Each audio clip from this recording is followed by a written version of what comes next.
nation, to build a strong and better nation. I say that is the main foundation. So, let us go hand in hand, because this is our land. Come, my brother, come, my sister, and let us build a nation together.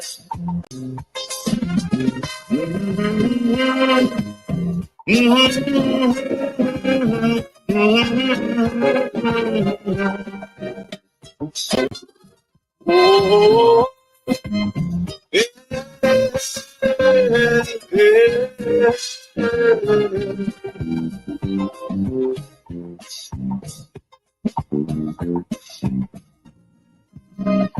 So much of things that we need to see about. Surely I do have to spell them out. Cause you know as well as I do the only way. Right, bless good afternoon, ladies and gentlemen, brothers and sisters, family and friends. Bless good afternoon. I apologize for being late today. Today happened to be one of those days when I come from, I had was to pass through because at the end of the day, I'm trying to do everything at the same time. You're dealing with people, you're trying to promote, you're trying to... At the end of the day, brothers and sisters, I'm thanking you for your patience. Again, I'm late, but I am here. Again, this is a next episode of Real Talk. As you come up, I needed to call somebody, you know somebody. Let them know the better late, but he here because you know what? We have to talk. So as you come up, I seen who we are here, but I seen there's a Trini, I seen Daniel, bless good afternoon, Smith, I seen Bisram, bless good afternoon. That is what I seen for now. So as you comment, brothers and sisters, ladies and gentlemen, family and friends, as you comment, we go hail you out. Who is this? Tara, bless good afternoon to Tara. I want to say bless good afternoon to Trinidad and Tobago. I want to send out some love to Cedrus. I want to send out some love to Point Fortin, to Lobre, to Rosilac, to Dow, Princess Tongue, Saparia, Pinal, Baby. Wherever you are in Trinidad and Tobago, so whether you're in Golconda, you could be in Edinburgh 500 in Port of Spain, wherever you are, ladies and gentlemen, Shogunas are sending out some love. I must send some love to Shogunas. Ladies and gentlemen, brothers and sisters, we must send love to Tobago. Bless good afternoon to you. Brothers and sisters, although we had to talk a little bit again. And again, it's our responsibility as we navigate forward while we continue to keep our conversation relevant. We would not become complacent with where we are in Trinidad and Tobago today. So as much as each and every one of the stable-minded citizens, we understand what went on in this country, and as much as we still asking, you don't have to be politically aligned to ask this, where is Faris? That continue to be the problem, but brothers and sisters, we had to talk and we had to mind we business today. And we had to continue to mind we business based on what it is I seen going on in Trinidad and about the place. The pre-budget consultation that is going on throughout the area, brothers and sisters, we're talking, you know, Mr. Sergeant, former Sergeant Alexander, MP, Senate Minister Alexander is out and about. Firearm conversation is going on in Trinidad and Tobago. Again, we had to talk a little bit about oil and gas because we have to be real and reasonable. Trinidad and Tobago, let me be real. A 648 family, YouTube team. My Facebook family, each and every one of our brothers and sisters. It's funny how just a change in government could attract certain elements to Trinidad and Tobago. It's just like a change in government, you know, just the people in Trinidad and Tobago come to terms by, I kind of fed up with all this racial thing. Yes, I fed up with all of this, oh God, because you're African, I had to follow you. I fed up with all this African and nothing because, come on, let me be real and reasonable. When we look in the community, when you look in Trinidad and Tobago, we know who didn't put things in place for African. But let me be real, it's African who are East Indian friends. Some of us grew up in East Indian communities. So we wasn't taught directly home. But the fact that we are Trinidadian citizens, ladies and gentlemen, the fact that some of us actually read books, some of us actually educate ourselves. So this is why it is no problem for us to respect, acknowledge, and salute our East Indian brothers and sisters in Trinidad and Tobago because we know not everybody racial. We know not everybody living good. But we also know that each and every ethnicity in this country, The conversation is here. Every creed and race finds an equal place, and may God bless our nation. So as much as you listen to the conversation in Trinidad and Tobago, you will hear about the 1%ers. Here, every creed and race find an equal place, probably their place, because the country have been labeling them. You will hear about business with the 1%ers, business with the East Indian man. Here, every creed and race finds an equal place. The Chinese man and all come and find his place. And the question continues to be, where is the African's place in Trinidad and Tobago? The sad and the disrespectful thing about the conversation in Trinidad and Tobago, as much as it have a lot of Africans asking that questions, we tend to be looking into the Indian communities, into the Indian businesses, and believing that our answers are there. And that is causing a serious problem in Trinidad and Tobago. Hence the reason why our responsibility is to mind our business. Ladies and gentlemen, brothers and sisters, as much as you need to encouraging you to share, encouraging you to like, encouraging you if you haven't subscribed to the channel yet. And if today happen to be your first day, I wishing you a blessed good afternoon. Again, if today is your birthday, I'm telling you happy birthday before we get into the conversation. If today happen to be your anniversary, whether you're celebrating a marriage, a new car, or your apartment, your house, whatever it is, bless. And those who mourning family and loved ones along the way, Trinidad and Tobago, we mourn with you. Brothers and sisters, those of you on the outside, those of you who experienced that loss due to unforeseen circumstances, due to negligence, due to poor decisions and slow representations from government, either way, we mourn with you today.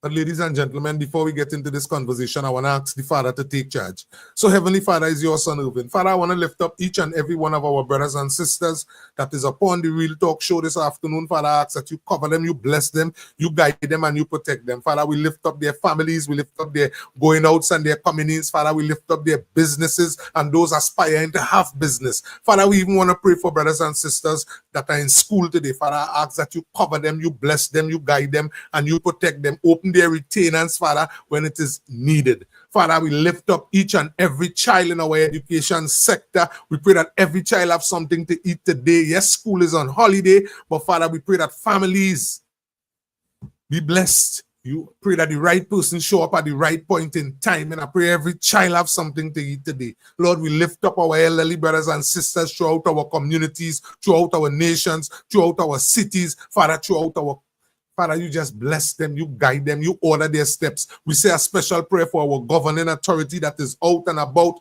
bringing relevant information and having relevant meetings with the citizens of Trinidad and Tobago. So, Father, I pray for every citizens that eyes open and hearts change and understand that is representation and not direct politics we need to continue with. So, Father, you have your way with Trinidad and Tobago. Have your way with our nation. Have your way with our leaders. Father, we ask that you encamp your angels around each and every office. We put our honorable Prime Minister in your hand. We put each and every representing factor, each and every person that have to play a role. So, Lord, we lift up the sports, we lift up agriculture, we lift up every sector. We say a special prayer for our servicemen and servicewomen today. Father, we say a special prayer for our nurses, our orderlies, and Father, we say a special prayer for our security officers. Father, we lift up every single person that is upon the show today. Father, I ask that you take charge of each and every word that is uttered out of my mouth today. Father, I pray for every person that would be calling in today. You bless them, you guide them, and you protect them. Father, thank you for doors that are about to open, and Father, thank you for doors that are closed. Father, we give you all the praise, all the honor, and all the glory. We say less of us, and more of you. As we go forward, we thank you in no other name but in Jesus' name. Amen and amen. Ladies and gentlemen, brothers and sisters, family and friends. Again, you know, it's your boy Irvin, and it's Real Talk, and this is where we have real conversation with real brothers and sisters. And as much as we speak, you know, we just sit back and we don't play games. We tell you wholly and solely, I am in full endorsement of my governing authority in Trinidad and Tobago. So this is why I continue to ask the Father to cover our honorable Prime Minister, cover each and every person represented. Now, mind me, ladies and gentlemen, our responsibility in this country is to have relevant conversation. This is why we are here. My responsibility is to make you think. Your responsibility, when it is you believe you have a contribution to make, feel free to call in. but we have to talk today. Again, as I was saying before, we prayed. It's funny how a change, just a change in government, could just change up the whole structure of Trinidad and Tobago. Now, mind me, ladies and gentlemen, my conversation today, I'm not showing talk for nobody. Although when we speak, it have people will think that you continuing to speak about the former administration. Nah, we run past that. We understood what happened in CPEP. We understand what happened before. We understand. We know how to disrespect African people. We know how to turn people against East Indian people. We saw it done before our eyes. So we already have all those training. We have all those doctrine, all responsibilities to move forward as a nation. So brothers and sisters, I want to encourage you. I want to ask you. I want to even say something to Point 14 this blessed afternoon. Brothers and sisters, if it is you happen to be in the Point 14 area, remember today is our pre-budget consultation 2025. Residents of Point 14, come out and have the conversation.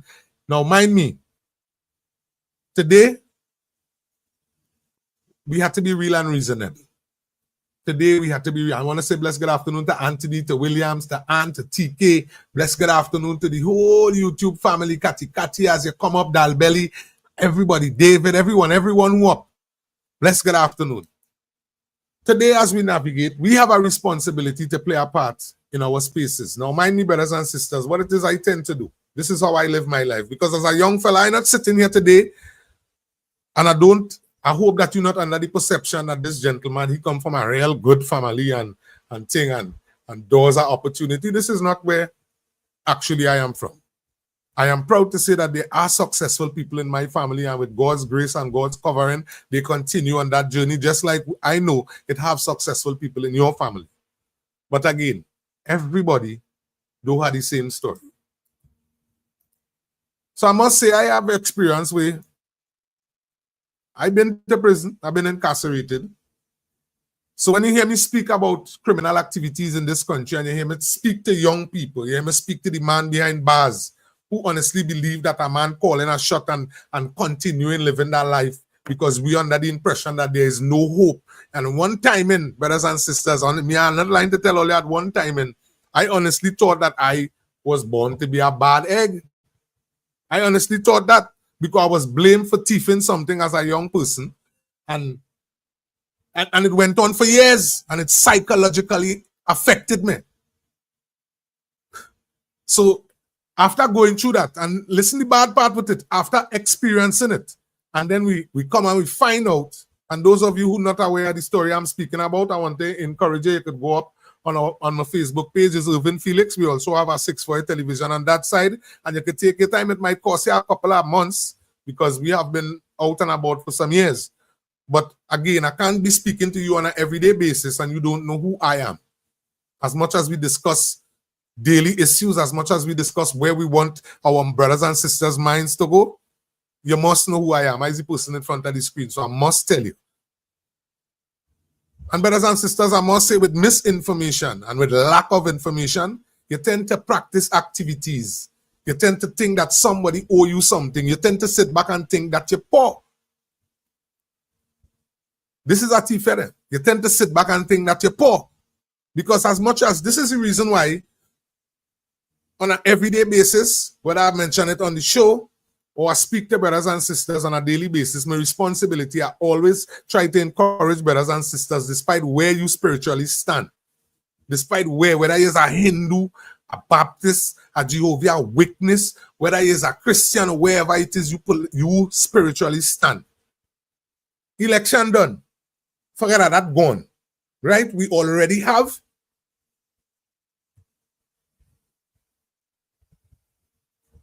Look, David Williamson. David, I don't know. We're going to talk about that going along. We already have a governing authority in place. Today is where we're going. Because if it is we continue to live with lack of information, we will continue to make foolish decisions. And then now we will have people using us like how we have been used for decades in this country for political power. Listen, who boasts predominantly, who control it predominantly. And if the evidence, if what I speaking in Trinidad and Tobago is a lie, if anybody could tell you that had Trinidad and Tobago wholly and solely depend on the former administration, the entire governing authority, that whole thing, the whole lineup. If throughout the history of Trinidad and Tobago, nobody had challenged the structure, God knows where our education might have been today. We might have been far, far, far, far back. And when I speak, I speak off of the fact of things that are actually researched. I speak off of the fact of things that a lot of people in this country don't know. We have people here sit down thinking that when Mr. Manning talked, he was only talking for African. We have people who sit down thinking when Mr. Pandey talked, he was only talking for Indian people. We have people who think now that although this is the sad and the degrading thing about it, this is what come and cause a major problem in this country. I ain't telling you, brothers and sisters, that it did not crime before. I ain't telling you that it did not corruption before. But what it is, I am telling you, based on the actions that was displayed by the former leaders, it was okay to have the highest murder rate ever recorded. And watch me, then people come back and break that record. Because if your leaders do business, if your leaders continue to live and not put things in place, your leaders continue to live luxurious publicly, and the doctrine that they continue to bring to the people, whether African or East Indian, is that you should just continue to barely have. Well, let Tanti call, and we take Tanti call one time. Oh gosh, Tanti hang up. Tanti call back, please. Right? The doctrine is that you should barely have. You shouldn't have at all. And mind me, especially to the African community, only in 2025, look how many of our children become adults. I have children who is adults. Let's good afternoon, Granny. Good afternoon. Good afternoon. You're not a listener show. Yes. I called to say, God bless you, boy. God bless you. Thank you. Thank you, Granny. Yeah, the listener show. Yeah, I called to tell you, God bless you. Thank you, Granny. Yeah. I'm so glad that this government working and working very fast and very hard. Yes. You know? And I glad the commissioner and Mr. Alexander and the Prime Minister, you the people and them, and everybody to see that the country come back to how it was before. It can't come back so one time because Papa went to control the crime. Nobody said they're going to control the crime. But at least we will still be peaceful. Yes, Granny. All right, keep good. Tell the madam and Joanna say hello. What do? And Granny, you have a blessed day as you listen. All right. Ladies and gentlemen, Granny. So the phone lines are open. Again, the number is 324-0844. But as we discuss, and just where I did reach, I want to continue it. To our brothers and sisters in Trinidad and Tobago, people could meet you on the road, they could tell you this young boy talking stupidness, they could tell you whatever it is. It have people up here supporting. And the people who supporting, based on what it is I see and based on how they comment, they support facts. This is why we call this program Real Talk, because we come to have real talk. And Trinidad, we find ourselves in a position where we could no longer continue looking at ethnicity. This is not what is being displayed by leaders. Remember, God appoints. He put up and he take down. I just came from education, just education alone I touch on. And I just mentioned that if there were no interruptions, meaning, let me explain to you what I consider as an interruption. Meaning PNM had a structure, they were the predominant government in this country. And only those who had the money or the families who collaborate together and make up their mind. You see, Shari, that child been pushing A's for the longest. So we go collaborate and help that family educate that child. This is how educating a child was long time. Actually, this is how it come back now. But this is how it was long time. And with democracy in Trinidad and Tobago, this is it. With democracy in Trinidad and Tobago, we had a gentleman. We used to call him Silver Fox. Whether you like him or not, whether you're racial or not, we'll sit down and we'll talk about the facts.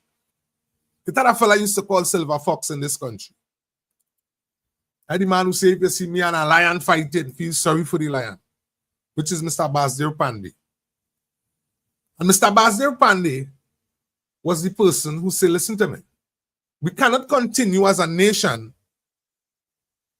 stating because the conversation is education is free.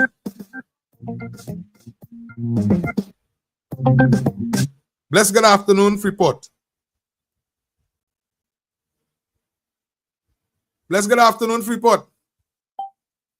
Good afternoon, so first thing first. Yes, man. From Freeport, condolences to you and everybody in the Point 14 area for all your brother in that area. Yes, man. And Brother Jerome, yes. May God bless his soul and he rest in peace. Mm-hmm. All right. Let me get down to brass tack now. I don't know what happened with these PNM people. I'm not saying African, because it has some Indian, more dotage, more dotage than the African people by. I don't understand how. Freeport, before you even go forward, listen, a lot of people call me after the program and they say, Felix, here what's going on? Let me chisel down on the time. Let me keep it a minute and a half. And then here the next thing, I don't understand how PNM party have Indian people in it. I don't understand it. Greed. Greed, brother, greed. Partners, listen to me. Greed, that run past greed, Freeport. Freeport, it reach as far as saying, run up in them people's house and take the thing, How it is that woman didn't get locked up? That is not. You know, it was a UNC. It was a UNC person say that. No, all know we lock all up. Of them, all know they would have been in jail. But you see that? Just imagine, jump the wall, kick down the door and deal with them. Yeah. Deal with them. That is the not thing is, people and them, they may have no sense, boy. Go ahead, Freeport. And still, the Indian population, the UNC then, accept the African people. Yeah. You know, I don't know what really going on, boy.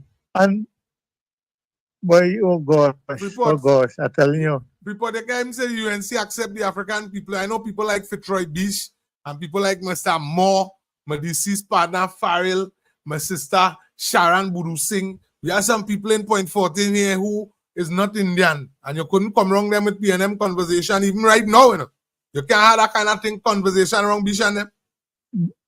Because they accept each other. Laura from Newlands, you can't have them kind of conversation around them. Because they accept each other, whether color, creed, or what. Yeah. But it has some people, they don't like Indian men. But when I come to Indian woman, they will spend all the money behind it. I wonder if they will see something else.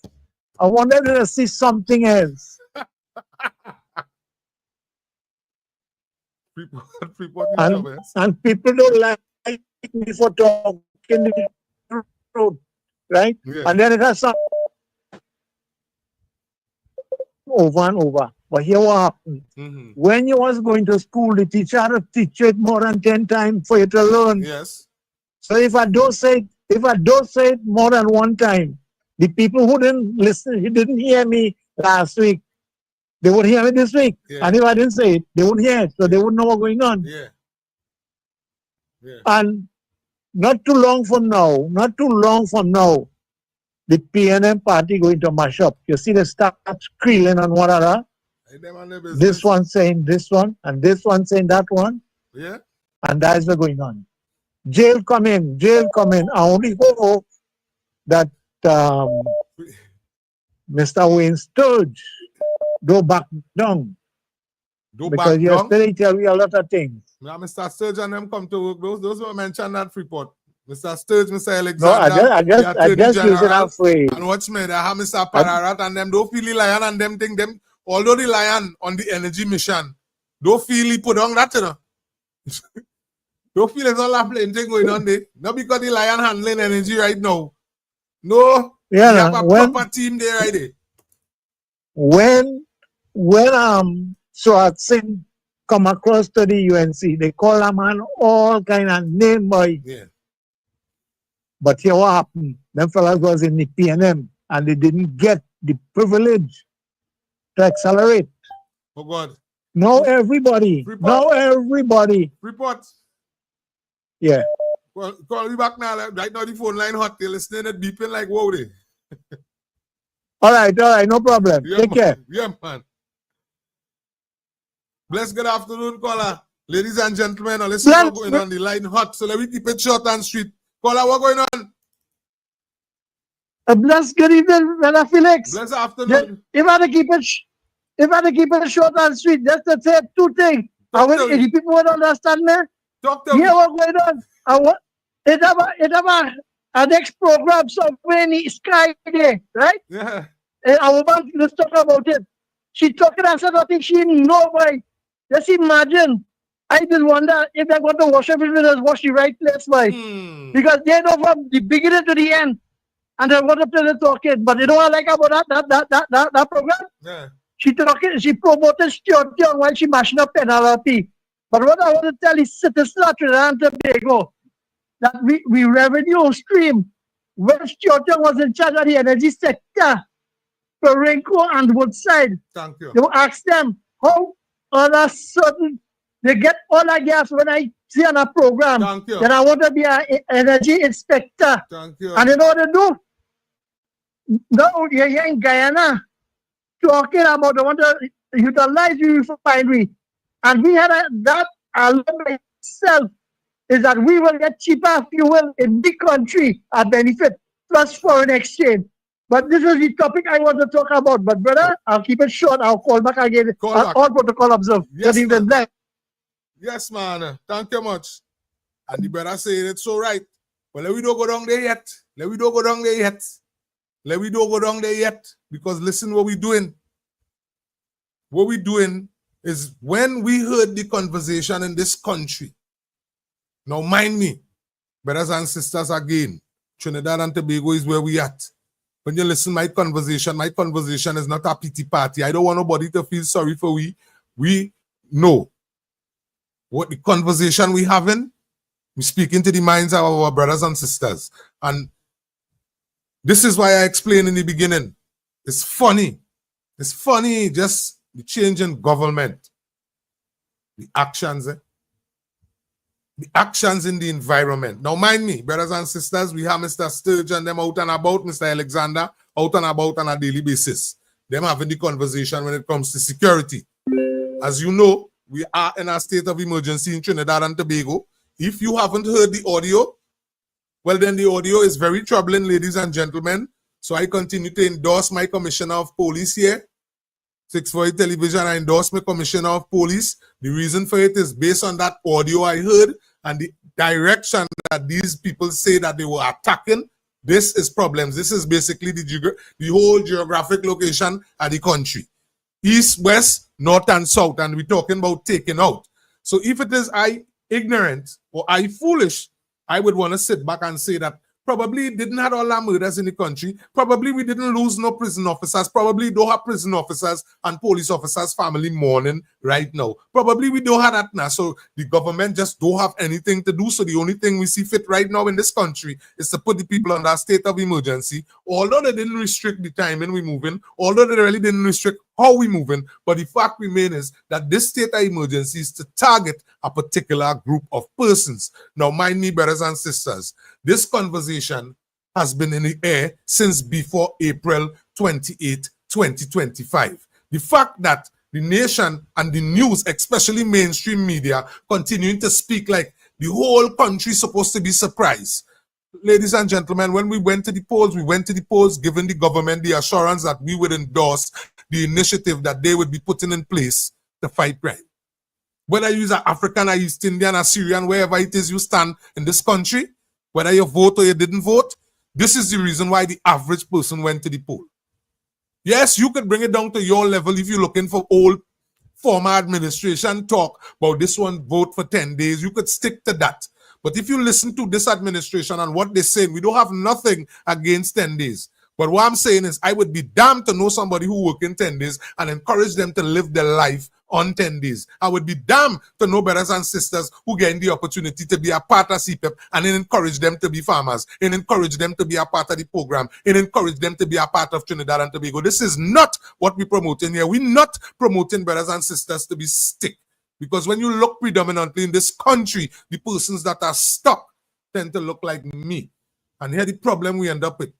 Those of our brothers and sisters who stuck, they are being told that every other ethnicity is their fault. The reason why our communities are dilapidated, the reason why we don't have proper football fields, the reason why we don't have proper education programs, the reason why we cannot access social programs, the reason why, ladies and gentlemen, job security is so scarce is because the Indian man, is because the Syrian man, is because the Chinese man. Let me explain something to you. I lime all over Trinidad and Tobago. I stop by different bar in Trinidad and Tobago. Some of the bar African owned, some of the bar Indian owned.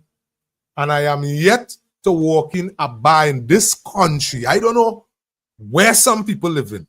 I have yet to walk into a bar in this country, order something, and the person who actually serving or the person who working behind there or the person who own the bar say,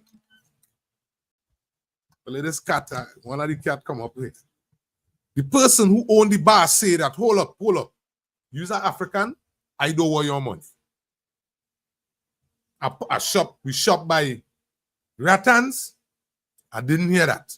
We went by KFC because they say KFC is 1% own. That is not the message being displayed.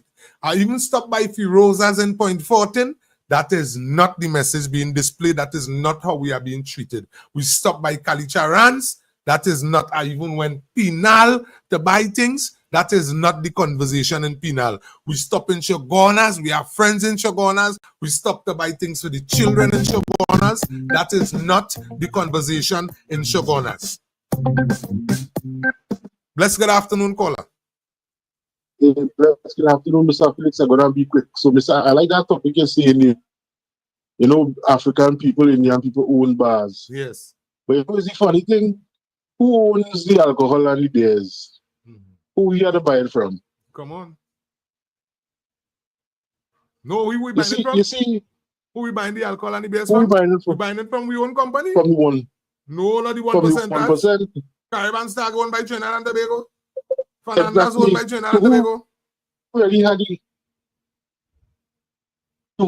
the wealth? Who really had the wealth? We, as we people, we African and Indians, we should have been owning a beer company. Yeah. We should have Durham. Because back in the day, with my parents used to tell me, they own up. Yeah. And you know what the brand it as? Illegal. Yeah. But you know, Mr. Felix, that's Phoenix. That's Phoenix. So, the conversation I would like to have, and I'm going to be quick. Yes, man. People, there's young children looking on adults. You calling in and saying the SOE. All right, we know the SOE is not a good look, but that is not UNC crime plan. UNC inherit a crime plan from the PNM government because they set the budget for that crime plan. So UNC just had a follow one. That crime plan is next to nothing and it makes no sense. So the UNC had no choice to call the SOE to gather information. So when UNC do their budget, they will allocate money for their crime plan. Thank you. So you don't see the crime plan yet from UNC. Thank you. Right now, UNC gathering data. That's why they're going around the communities, asking people in their communities what you need, what you need, and what you don't need. Caller, this is where I'm going today. That is why I start there, because information is being compiled. You have to tell me how you want me to work for you. And people is being encouraged to not go these things. Because remember, we have some political vipers in the background, who have been sitting on the ground for the longest because they cannot explain to us how they win this seat, True. And let me go there, Mr. Felix, and you continue your conversation, Mr. Felix. And this is for all the adults and things who call in and see in the state. Come on, looking on, make contribution, make sense. Don't come and cry down the government. All right, Mr. Felix, look on this now. Yes, man. Thank you. Yeah.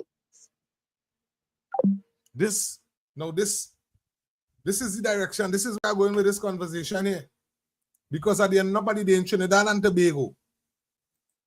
I mentioned it yesterday, I mentioned it the day before, and I will mention it again. We could sit down and talk about PNM corruption till we dead. We could sit down and bad talk Mr. Rowley till we dead. And if we say we supporting a cause, well, then it's our responsibility to give the governing authority the full support. And not just the full support behind this. No, the full support. If you meet me in the road and you ask me, yellow is the, don't vex at me. Don't vex at me. Yellow is the code. Why yellow is the code? And when you tell me what yellow is the code, and everybody I meet yellow is the code. Partners, because we're concerned about crime. We're concerned about employment. My responsibility, my brothers and sisters who live in particular districts, Lavantil, Silot. Even some of my brothers and sisters in Point 14 still getting caught up with foolishness. All they need to start to minus all yourself from that type of activity. Time for you to give responsibility, those who are responsible for the shortcomings in our districts. Notice I said districts. UNC run over 2 years. Let me say 2 terms, sorry.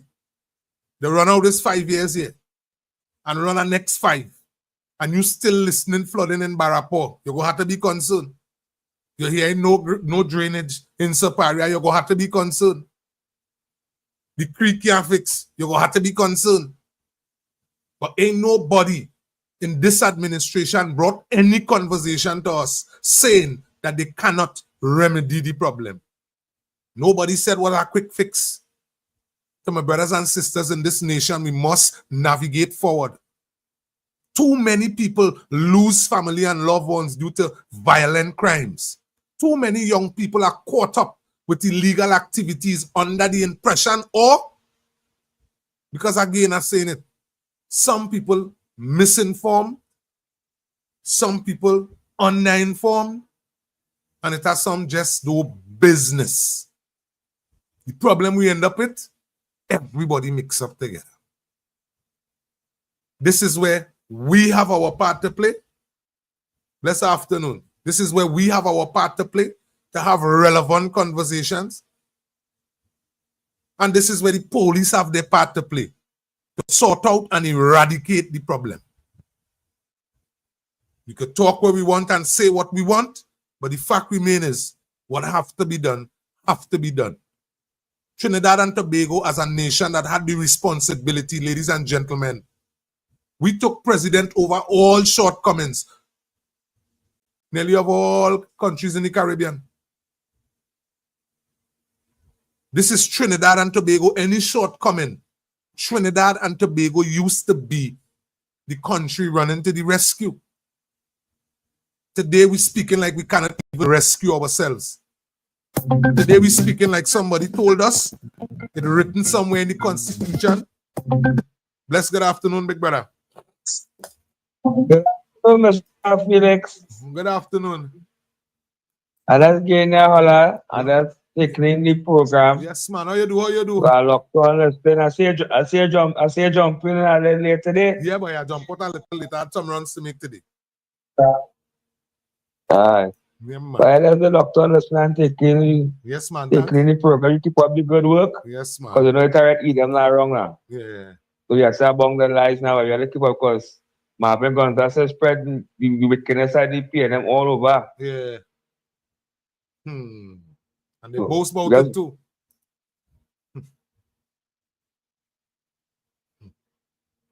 KFC, yeah. Hello, City. Hello, City KFC. Ladies and gentlemen, as we continue to speak, over the period of time, the program started today 1 o'clock. But what happened is, normally we just start semantics, normally it's 12 o'clock we just start, but I end up coming in a little late this afternoon because I had some runs to make. I apologize for the inconvenience. But in Trinidad and Tobago, we navigate with the shortcomings. And honestly, this is the first time in the history. Again, I had the opportunity. I live in direct Indian community, and I live in Point Fortin. I used to live Cedar Hill Village, Cottas Trace, where, and honestly, when I live up there, because I live up there from coming from puberty, going into being an adult. And I never knew, I know that we did look different. I know that this boy looked different to me. But the doctrine where Trinidad and Tobago reach with East Indian people and African people, it is rather confusing. And the only reason why we reach there, and this is what I'm trying to tell my African brothers and sisters, they convince us African people don't have nothing. Because to chain you up to not look into your own family.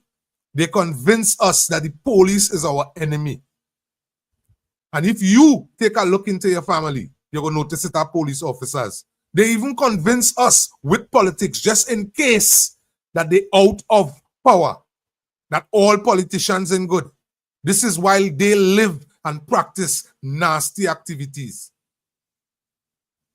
Where we find ourselves, ladies and gentlemen, today, we must hold on to the facts. Basic thing.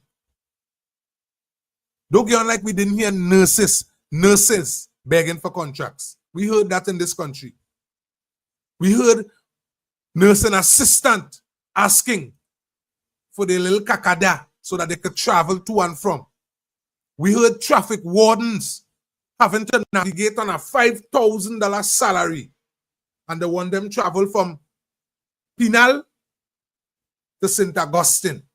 You're making $5,000 flat, and you have to use $2,500.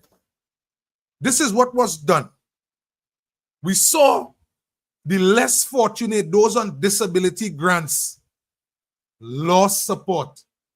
People who was on food card, lost support. Ladies and gentlemen, they could sell you what dream they want. If you holding on to the facts of what it is, somehow let us be speaking. And the conversation is as last night I heard a sister talking that the next PNM, she was African PNM. This is adults speaking this type of garbage to our children, to our people. She was African PNM. PNM spent over 50 years in office in Trinidad and Tobago, boast of being the only African party in this country.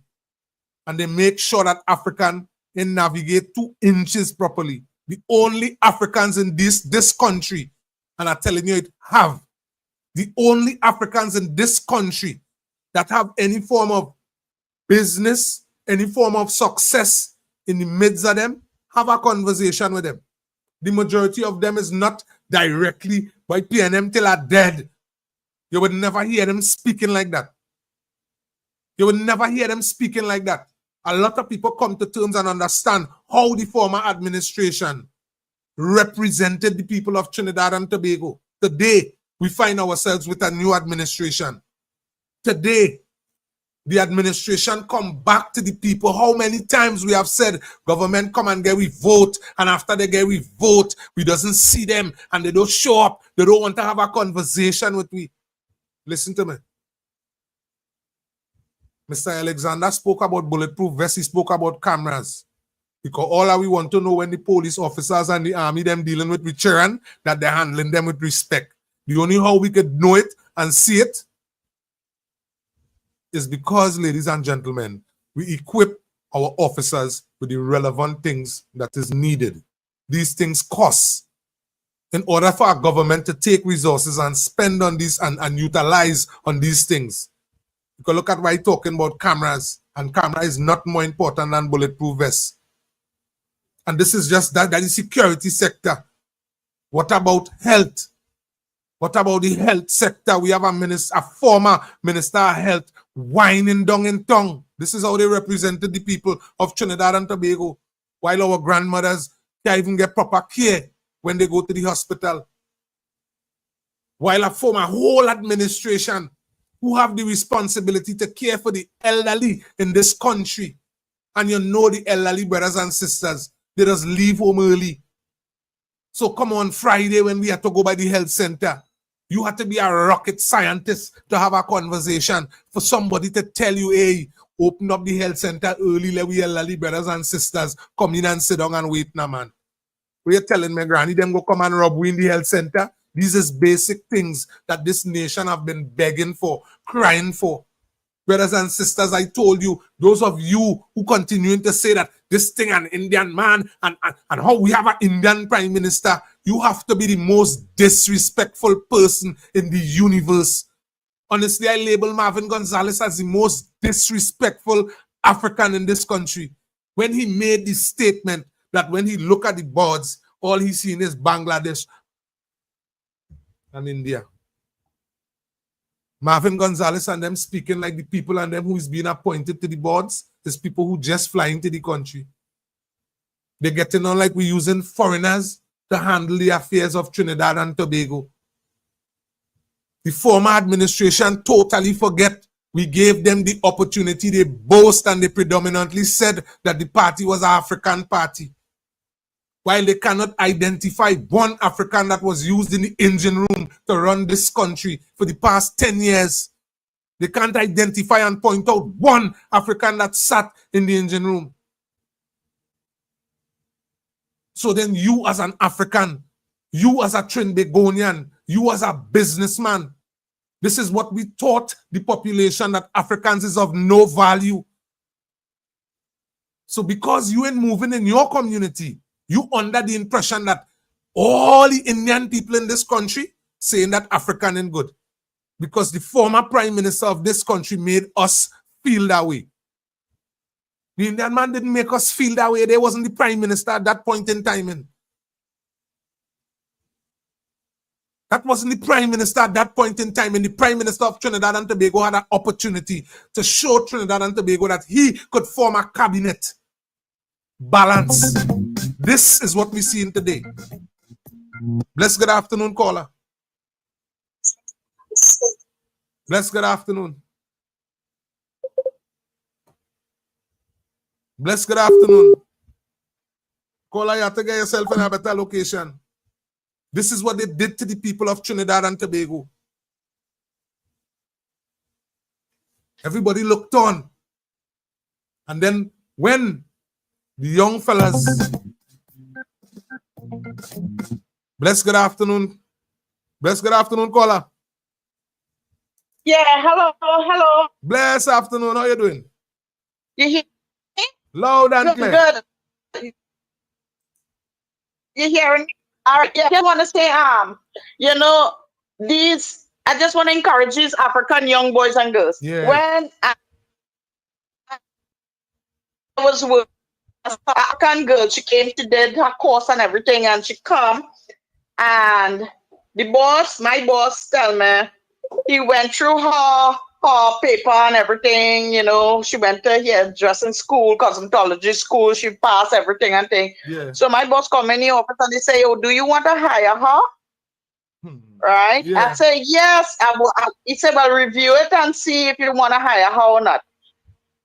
Yeah. Yes, man.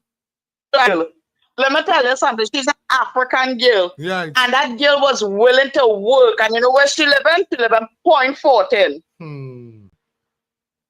right? Yeah. And she was willing to work. Yes. And she worked with me. And I show her things. I show her this, how to do colors, how to do this, how to do that. And she used to work very good. And I used to buff her because as a person, when I want something done a certain way, I will buff you up. Yeah. And that child would not back answer me, right? Yeah. Because she said, Papi, I came here to learn. Yes. And I want to learn. Yes. And that girl learn until that girl run into her own little thing. Now, come on now, man. After so many years, Come then on when I had left that job there and I went to another job, I told the boss about her, how she's work good and everything like that. If you want her to come. He said, well, tell her. And so she came across there. Mm-hmm. I had left and opened my own salon. Yeah. And she worked there and she learned and she established, because I always put it in her head. I always tell her, I say, make sure you learn how to do everything, that one day you will be your own boss. Yes. That is incredible. Right? And that is why these young people, they don't like both when they go in a workplace, because I have people who have like jewel shops and things, clients and things, who used to come in my shop. Yeah. Yes. Sometimes, they would say they would hire African people to come and work, and they would stand up all day and they're just lazy. Yeah. And they don't want to work, and they say at the end of the week they just want a salary. That's all they're concerned about, salary, but they don't want to do what they're supposed to do. Yeah. And this is my thing to young people. I want young people, young African people, do not blame Indian people for failures. Yeah. It is you to blame for your failures. You have to make up your mind. You do not run to other friends who will influence in bad things to take up the gun. Because the Bible said the wicked will be cut off. And when all you're young and all you're running the wrong way and all you're doing and taking up the gun and going after innocent people who working hard, God do not like ugly. He will cut all you off. All you have to work, all you have to take both, all you have to toil and labor, not because it's an Indian person will both all your best, because they want to inspire all you to be better. Yes, yes. Right? Yes. To be on your own boss and to buff up all you because they don't like all you.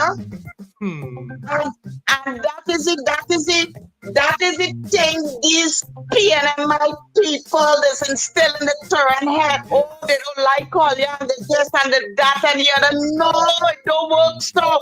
When I was learning hairdressing, I got red buff. I was buff like a dog, eh? Yeah, the ball up on you. But you had a bang your belly, brace yourself. You want it. Because the ride will be rough. Yes, you want it. This is life. I had a client who had his own business. Again, a feedback line. We get a call on the next side.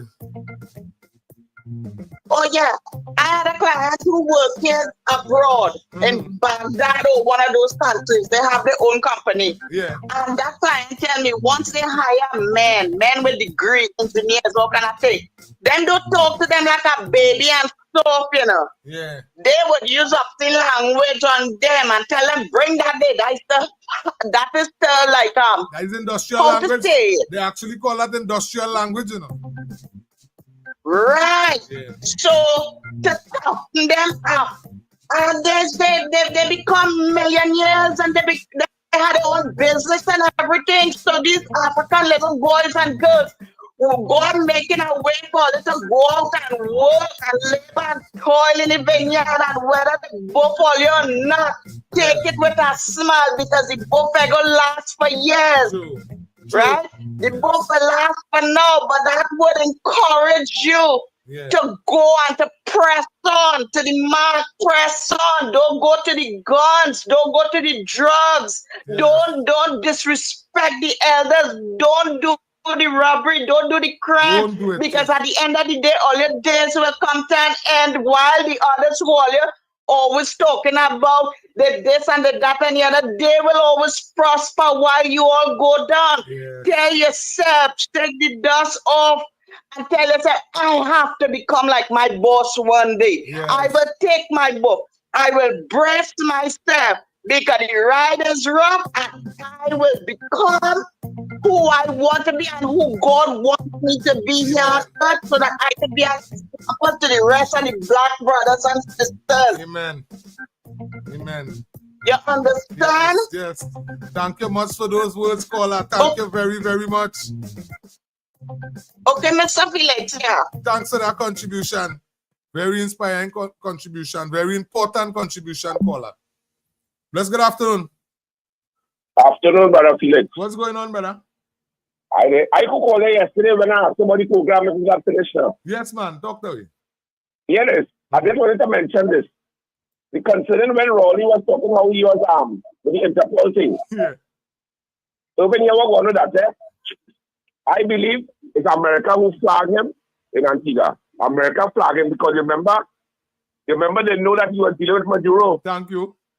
And Trump and them don't have nothing to do with Maduro. Thank you. So when they were warning Raleigh about dealing with Maduro, he and Short Young, and he said, he's the board boss, of course. Yeah. He didn't listen to them. No. So is America that flagging him? Is that Trinidad or the UNC? Trinidad and the UNC have nothing to do with that. Is America flagging him all over the country and all over the world? Because don't be surprised if they don't receive them with Short Young too, eh? Yeah. Don't be surprised because they were still dealing with Maduro. Yes, they were still dealing with Maduro. Yeah. So that's what Rory so done, boy. So that's why I wanted to mention to you yesterday, Paulo. Yes, man. You take care, brother. Thank you. All right, now. Yes, man. Yeah. True. Now you see as the contribution continue to come out. Even when you mention Maduro spend the money in front of poor people in this country. Maduro spend Trinidad and Tobago money. Bless good afternoon, caller. Yeah, Mr. Felix, good day, big brother, yeah, man. How you doing? Are they big brother? What's going on, brother? Yeah, I highlight you with this racial thing, this Indian and this. Talk to me. No, let me see something. No. Look at it now, right? I just show you on a different perspective. Long time when I was growing up, I born and grew Sonnery's Road, Charlo Village, now. Yes. And I telling you something. I used to be the Indian, I grew up that. Right? Yeah. Now, when you're looking nowadays, there is somebody, when you're looking nowadays, with the Indian and them long time, you know about fucking king, you know about this, you know about that. Yeah. You know what they do, you know what the parents are keeping them with now? These lawyers, these doctors, who is things. Because they move away from that. It's the same with the African man. We don't want to move away from the culture that poor parents had. We have to move away from that. And if you really check it, caller, just to add to that, before, like today, Indian man in this country, it didn't really start with them, and it really start with their parents, you know. Of course. Thank you. Of course. Right, and look at that. The average African man knows where they go see. The father, you know what they go see.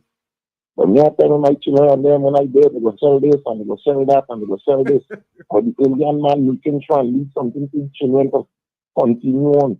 We, it's not all, but we the majority of the African race. Yeah, we have problem with all religion. We have problem. Somehow we as Christian have problem with the whole new religion. Eh?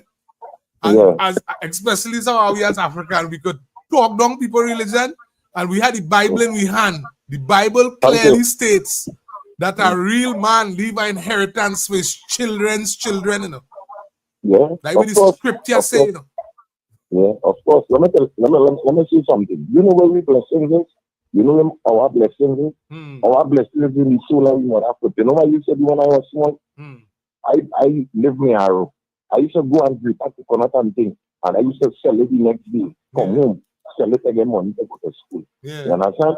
At the end of the day, I grew up a hard life. I got to understand, and I'm grateful. And I do the same thing I project in the children and them too. You understand?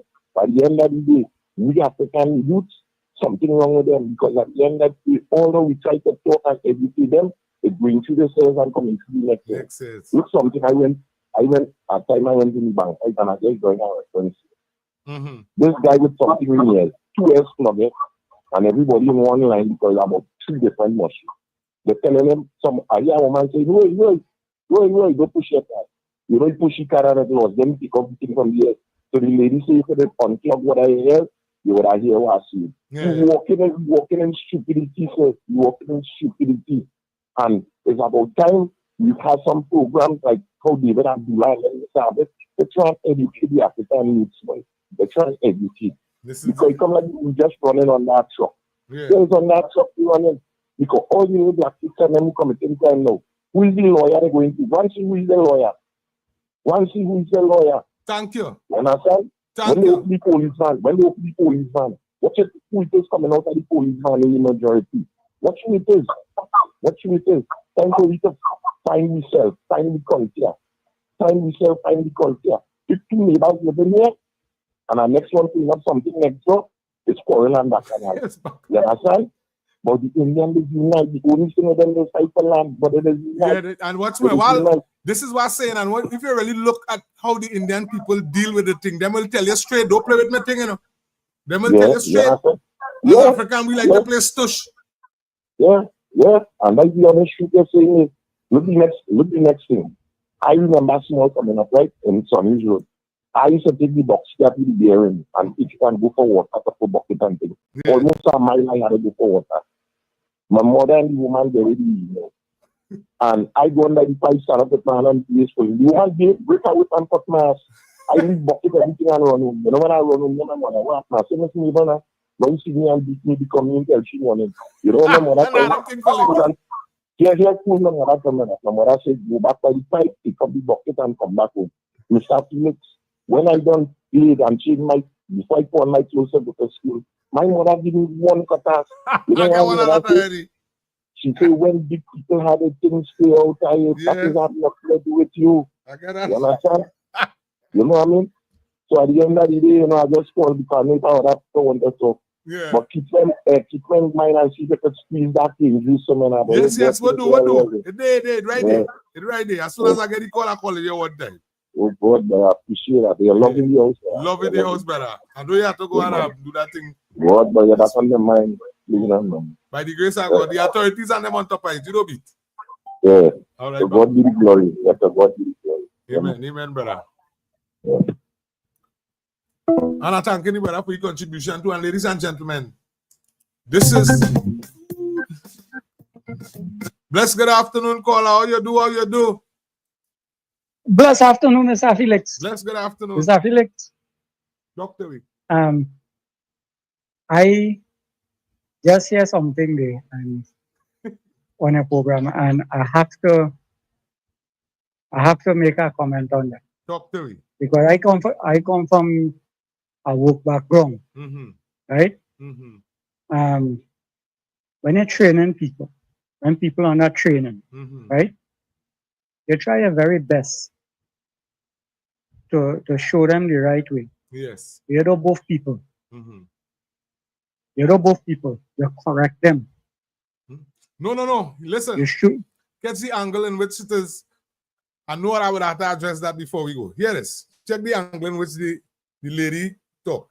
Remember, it has been conditioned in especially the African people mind. The Indian and the Syrian own business. So automatically when we go out and look for a work, whether it is true, whether the business owned by African, if the supervisor is an Indian, that person in trouble.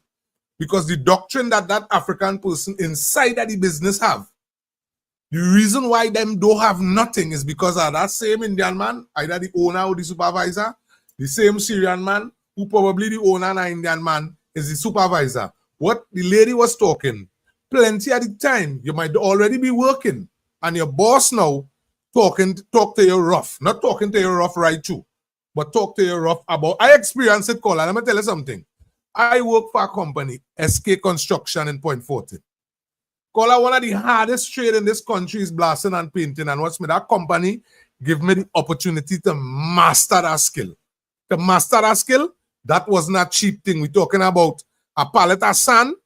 What is being used to develop somebody is $10,000. We're talking about a bucket of paint is $8,000, and then we had to discuss diesel and all these type of things. And this company invested that type of money behind me. This is why today I is one of the best. But listen to me. If that man didn't bust up cost, I don't think I would be so good by you. And what the lady was really saying, sometimes when the boss cussing, it's not because he hates you. It's the best he want to bring out to you. And I understand that, Mr. Felix. Yeah. I know there are times when you have to use industrial language when you're out on the open, right? Yeah. But basically, right, when you pull in people, one of the first things for me to do, right, when I have people on my charge, first thing I let them know, they hear what's going on. We are being paid to do our job, right? Yeah. You don't have to like me.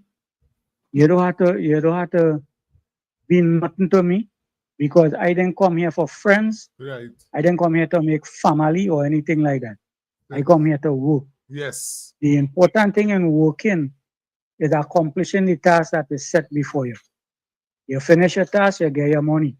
At the end of the week or end of the month, you get your money. The most important thing is... Caller, you could pause right there for me 1 second, please. Sure, no problem. Trinidad and Tobago. The reason why I'm having this conversation, especially how I keep talking to my African brothers and sisters, because this government that we actually voted for, they come to work. They don't come to spoon feed nobody. So if you still want to be under your syndrome, understand that Mr. Alexander come to work. Mr. Sturge come to work. The Commissioner of Police, he's not a part of the government. But based on his actions, he come to work. Miss Kamala come to work. You cannot expect the minister who handling social programs to put the programs in place. And because you spiritually racial and you PNM politically drugged, you keep back your family. Thank you very much, caller. Go ahead. Well, you see, you're going on the same road that I was going to take now. Sense. You understand? Yeah. Once a year, you get it into your workers and or those who are under your charge, right? And these are your responsibility. Nobody else can take that responsibility for you. If you don't function, you can move forward. You can get paid. Yeah. You understand? But you don't have to buff people for that. You know? You just have to let them know. Those are the consequences for your action. Yeah. And if you can accept that, then you have a hard life ahead of you. Yeah. For real. For real. If you accept. Now let me show you something. I've worked with all different kind of people. Doctors, lawyers, laborers, all kind of things. And I had to submit myself plenty times to other people because of the position. Yeah. Right? By the end of the day, I know my work. Yeah. Right? Yes. Like you were specialized in a field. Right? Yeah. I specialize in a field that most people mightn't be part of. Yeah. Right? Yeah. But it's a regular field. And the thing about it, once you know what you're doing and you have the experience in it, you could always point out a man's flaws. Yeah. Right? So when you hear you tell them, hey, this is not the way how you go about doing something. And they go tell themselves, well, how you could come and tell me I don't know my work. And I'll show you where you went wrong. Yes. You don't want to accept that. Hard luck, you know. Hard luck. Next day I will ask that you send me somebody else who is willing to work. True. Right? True. Yeah. Because I don't want nobody under my charge when at the end of the day. My work hang up, you know. Yeah. And people getting damaged and all kind of thing. You can't deliver on all time. that kind of thing. So all I'm saying is, Mr. Felix, that I recognize that when you hear people under your charge and you hear you advocate for them understanding the sequence of the job, you don't have to buff nobody. You just have to let them know that, watch me. At the end of the day, if you don't do what you're supposed to do, these are the consequences. Yeah. It are times when you see something going on, you may have to use the industrial language, but I never found it necessary to go down that road, you know. Sense. Somehow or the other, I was kind of blessed have people on my charge who was willing to learn and willing to accept correction early o'clock, and they were. I didn't have to go down that road. True. So in a little 25 years working with the ministry and thing, I didn't have to go down that way.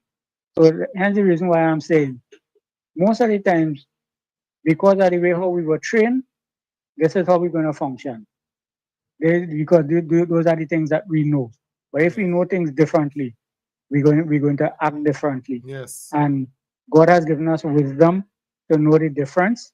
And if here we continue to grow in grace and faith, we don't know how to deal with we brothers and sisters outside it, especially we African brothers and sisters who have been fed a diet that they ought not to, and we gotta change the diet in such a way that they would live a different kind of life. Yes, man. So it's up to us now to play our part, to take the bull by the horn and play our part. Yes, man. Not to wring the neck, but to lead them gently. Understood. To the field. Because God called us to do that, right? Yeah. To lead the flock gently to the field. Yes, man. Don't trample the grass. Yes. And don't dirty the water. True. Just let them feed. That is our responsibility. Yes, man. And I just say, when we come to work, like the government come to work, yes, we come to work. We come to work. Let them do what they have to do. And they see them fellas and them who trying to upset the apple cart right now. I just hope that the law going to deal with them. They will. The law will. The law will. Thank you very, very much for your contribution, caller. Have a blessed afternoon, sir. Yes, man. The law will. Well, let me get this one before I get back into talking. Bless good afternoon, caller.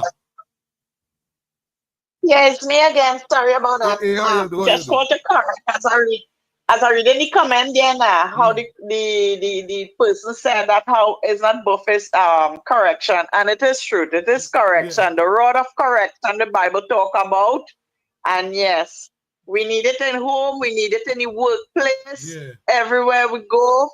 We need the rod of correction to correct. Yes. Yes. So, well, we old time people, they say both. Yeah. But it is correction. True. Yes, yes. True. Okay then. Thank you much. So, ladies and gentlemen, as we make our contribution, I continue to speak to Trinidad and Tobago, and I continue to speak to the population of Trinidad and Tobago. And the conversation is, as men, as people, nobody don't owe us anything. Right? Yes, no? Let's good afternoon, caller. Nobody don't owe us anything. We owe ourselves something. We owe ourselves good representation. And the only how we could actually get that, we must be a part of endorsing that.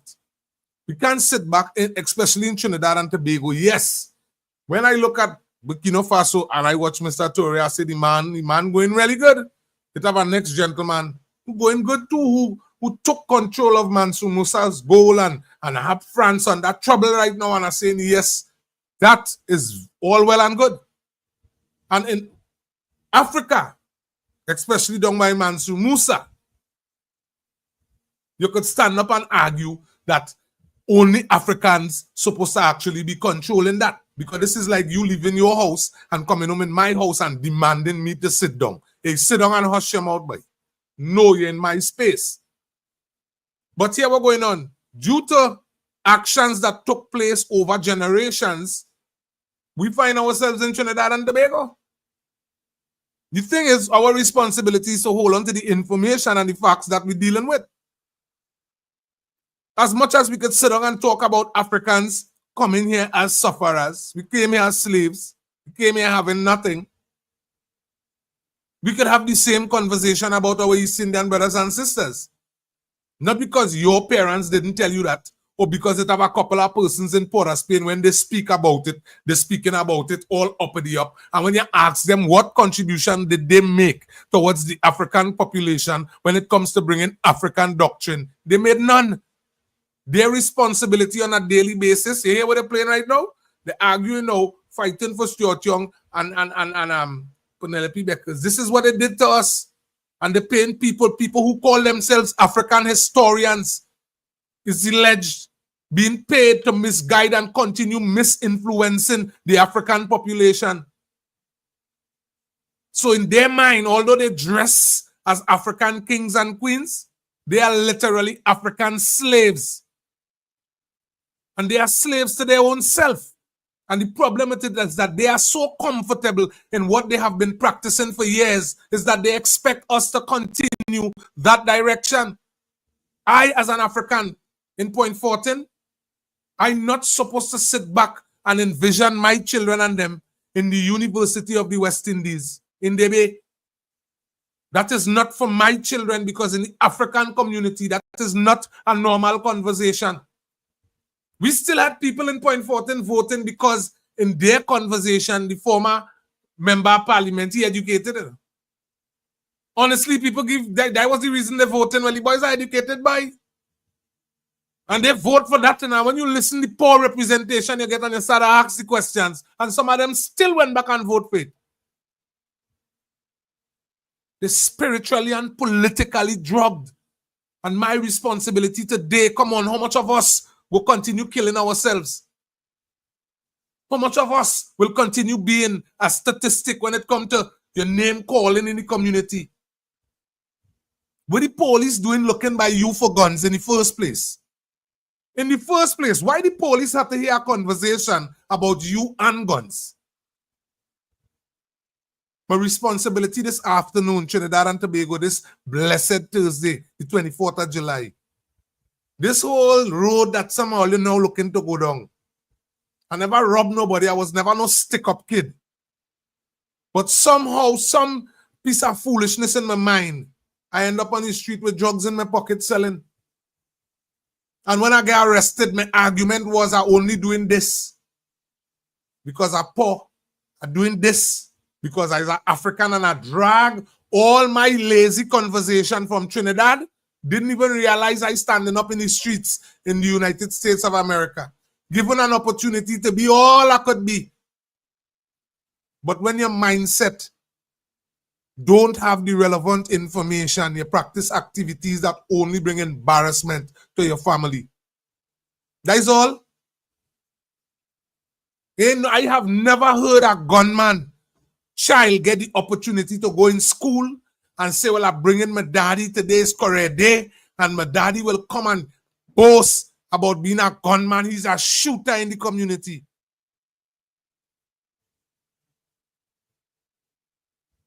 It don't work.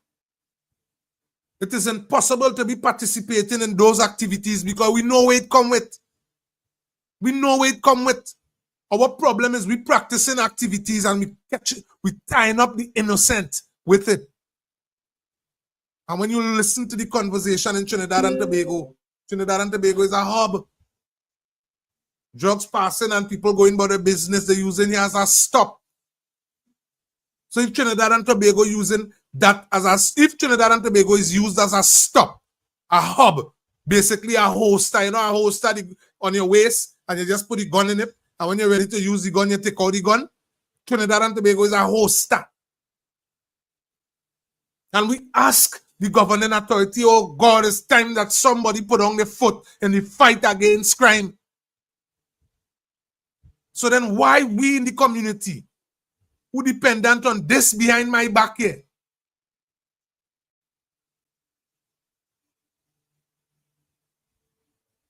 Yeah, what's going on, Blue? You can't come here and tell me what to talk about. You can't come here and tell me what to talk about.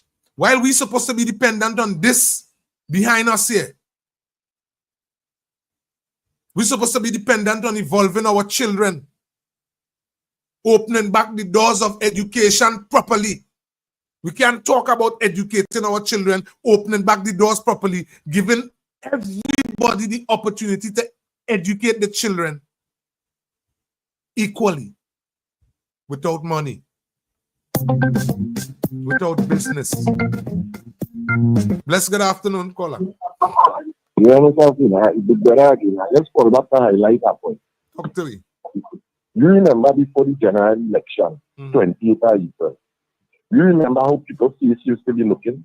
When you watch people like they're fighting with the devil or something.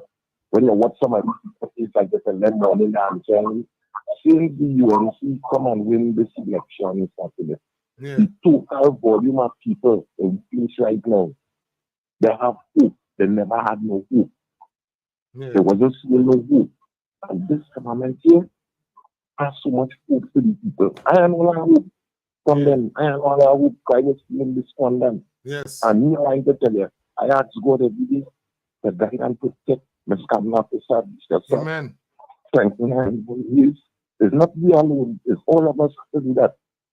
And give her the wisdom and give her the knowledge to guide this nation through what we're going to. Try that is a rich country. You know? It's 1 point something million per year. It's a rich place. You know what I mean? Yeah. When they come here, when you sit down and check the kind of money pass through this country, and it has so much for people. So much people do have nothing. You know what I mean? Yeah. This government will go on. There's advantages, advantage the people. Advantage. Yeah. You know what I mean? Yes. And at the end of the day, people have hope. I talk to the real people out there, and the people telling me, we have hope because I know after September, when the budget reads, everything will fall. All the chips will fall. We're supposed to fall. All the chips will fall. This is the most scary government I see in my lifetime. Yes. I've been through a lot. But Kamala Prasad, you know what she said? She said, this is not Kamala from 2016. This is a total different person. And I listen to your man speak. I didn't listen to your man talk about that. You understand? Yes. Your man said, when I'm passing on the road and I see vendors selling, I could tell you where it is to be a vendor. Yeah. For my mother and stuff. You understand? Still playing and these fellas and them don't know nothing more than them from their life. So I feel everything will come and happen here is by God's grace. Nothing is about us. It's by God's grace. And how she said, I put God in front and she behind. So Thank God you. will be glory. Thank you very much, caller. Yeah, man. Yeah, man. Let me explain something to Trinidad and Tobago. My name is Felix. I didn't just get up this morning and just feel to come and do the Real Talk Show, right? If you have the opportunity at the time, you could go back on Facebook. You could go on Facebook. You could look for Felix. It have a couple of pages. It's the same logo just like this here. And it have 640 television with the same similar logo. All it's doing is missing it. It's the thing on the top. But hold on. Let's good afternoon, caller. Caller, hold on 1 second. Check what I explained there. Right, Blue? Let me explain something here. Right. I have a comprehensive understanding of what exactly took place in Trinidad and Tobago. Mean just when I hear me speaking, I'm not just speaking from Trinidad. When it is I told you that a war was unleashed on the East Indian population in Trinidad and Tobago, I am not joking with you. So here what we're not going to do. We're not going to skip the conversation. If the African man decide to sieve the gun and leave the gun, because what eyes are African, at one point in time, and I saw the gun and I pick up the gun, and there are guns all over the country. How come the police ain't checking me? How come I not in gun activities? How come I not in gun running? Because I come to terms at that level of embarrassment. You cannot continue to bring that towards your family or responsibilities to make positive contribution. Hence the reason why I'm having my conversation. I ain't having my conversation because I feel dealing with guns is a bad thing. I ain't having my conversation because I feel I know how it is to be when they slam that gate, when it's time to go to jail. So let me explain something to you. I already know where this conversation who bringing the guns come from. I see people dress up, Africans who just play dress up in foreign too. They're building all kind of different colleges in foreign too, all kind of talk. And I sit back and listen to them talk about the drug diaspora in Trinidad and Tobago, and they sit down and talk all kind of big boy talk. And when you listen to the conversation, this is Mr. Omar talking about. When you listen to the synopsis of his conversation, all he did was blame Indian people. That is all he did. So his conversation was disrespectful because he is not a Trinidadian citizen. If it is you want to have a factual gun conversation in Trinidad and Tobago, I can't have it because I don't know nobody who does bring in guns. I know people who does hold the guns. I know people who get murdered with guns. I know people who using guns to rob people because you've seen it on the news. You've seen it on the news, and when the information come out, you are amazed to know that your neighbor is your neighbor practicing this thing. Is your neighbor will chop up a young lady in pieces, push in a suitcase, and push it at the bottom of a pond. It's your neighbor. When you listen to the conversation, so my thing is to get to the problem. The problem is the decisions that we are making in this country. Let me not divert the thing to tell me about who bringing in the guns. What about the person who believe that the guns is the solution? What about the young men, generation after generation, having big machine gun taller than them and a rubber slipper on their foot? The machine gun taller than them, heavier than them, they could barely balance the gun. They eat nothing for the day. And you have a gun worth $50,000, $60,000 in your possession. Come on, man. Come on, we don't skip no conversation. Yes, we have a gun coming in the country problem. That is Mr. Sturge problem. That is Mr. Alexander problem. My problem is the mindsets of the people. There's too much young people becoming a statistic in this country. And it's because of the decision that they're making. A lot of them making the decision because they believe they have no other options. A lot of them making the decision because they were told that everybody else who are acting in the country, the reason why them have nothing is because them people have. And it have people who just don't business. So while the police sort out who do business, our responsibility is to get to those who misinformed and those who underinformed. This is the heights of the conversation. So when it is you hear me talking to my African brother and sister on a daily basis, and I keep repeating, the Indian man is not your enemy. How you as an African could meet me because this was done to me. You meet me and having a conversation with me. Don't buy from the Syrian. Don't buy from the Indian. Don't buy from the Chinese. Don't go buy the grocery. Don't support the business. I'm going to ask you, what day are you opening your grocery? Because I have to eat. What day? Which part of your grocery location is? Could you direct me to it? I'm looking to get a vehicle, become a daughter, looking to head off to college. Could you direct me in a direction where I could get financing from a vehicle at a reasonable cost in the African square? We don't have those type of conversations. So an African like myself today, who trying to educate himself and his children today with the relevant information today. Come on, man. But you only have to be crazy. Every citizen in this country, you are against the Indian man. The Indian man who navigate in the same corrupt system and become businessmen. Educate the children to become doctors and lawyers.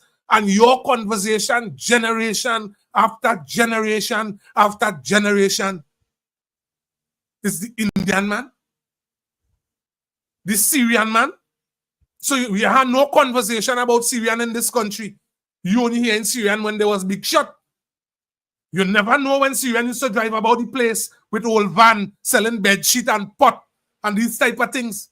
Because apparently some of us become so stush now. We work so much at 10 days and we've been in CPEP so long that we believe we're permanent. We forget the days when we had was to credit bed sheets from the Syrians. My mother just call and laugh about that. Right through. And she remember the day, at that time she didn't have money and I had to come outside and say, Mommy said to say she at home. We just laugh about them thing. This is how you evolve as a people. You hold on to what you experience. Make up your mind. If I practice this and it's working, well, then my responsibility is to practice something differently. If you have been practicing, you have been drugged, that the reason why you don't own nothing, the reason why your community poorly developed, don't have adequate lighting, don't have adequate sidewalk. Ladies and gentlemen, before April 28, we were starving for water in Point 14. And if I tell you we are starving in Point 14, you could imagine what was going on in Cedros. You could imagine what was going on in Cedros. All of a sudden in Point 14 now is no problem, water flowing. All of a sudden is no problem. Somebody decide to open the water valve. Why would you do your own people that? Look at what they did to us. Look at what they did to us. Brothers and sisters, here every creed and race finds an equal place. And I want to let you know, this afternoon, and a matter of fact, The information is on social media pages. This afternoon, you're tuning into 640 television, though, because we're bringing across the pre-budget consultation with Mr. Ernesto Kiza in the Mahaika in Town Hall tonight. So, brothers and sisters, point 14, be a part. This is where your voices need to be heard. What you want to hear pronounced, what you want the government to actually endorse in the next budget, you know. They're quarreling with Mr. Alexander for cameras and bulletproof vests. The UNC government did not organize the budget, brothers and sisters. They chain you up and tell you that UNC wickedly shut down CPEP. Listen what the media house telling you. Listen what your party whispers telling you. Listen what the CEO of CPEP telling you. One of all your representatives practice corruption. And listen, they even practice the corruption with all your heart. Imagine them chain up Trinidad and Tobago. They tell them Kamala don't like you at all, a lady wicked and bad, and them UNC and them Indian and this and that. Kamala put baby grant not for Indian people alone. School grant, they build school, they do all kind of things, and not for Indian people alone, for everybody in this country. And you know what they did too? Even the mistakes that they made, they earn up to it. And they made the covenant. Now we ain't going back down that road again. So I have to be irresponsible in this country, whether it's African or East Indian, or Syrian or Chinese. Listen to what's going on. Funny how just a change in government, change how the world of business looking at Trinidad and Tobago. All of a sudden, Exxon Petroleum, back in conversation with the government of Trinidad and Tobago. For some strange reason, the Guyana government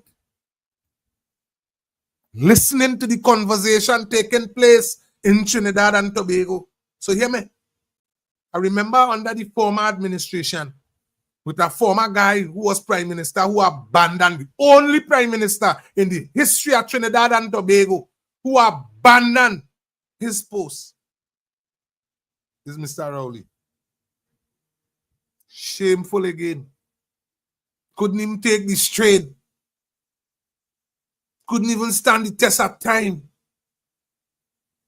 Fight down Mr. Manning. They do what you want. They talk about you the cut.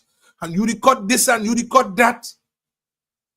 Only allow that man to run out the full 2 terms. Well, he abandoned in the end. Run out the term. Make sure he pension in a gear. Wife, you are coming home, girl. Money like sand. Is 80 how much thousand when the month close off? Them go pay that. When you ask the contribution to Trinidad and Tobago, what is the condition of oil and gas? Look how much money they spend. They run and change the Procurement Act, ladies and gentlemen, where the procurement legislation make provision for the citizens of Trinidad and Tobago to be aware of what is taking place with their monies. The former administration found it fit under the former Minister of Finance to give he the power. Same man who wickedly cut off regular gas.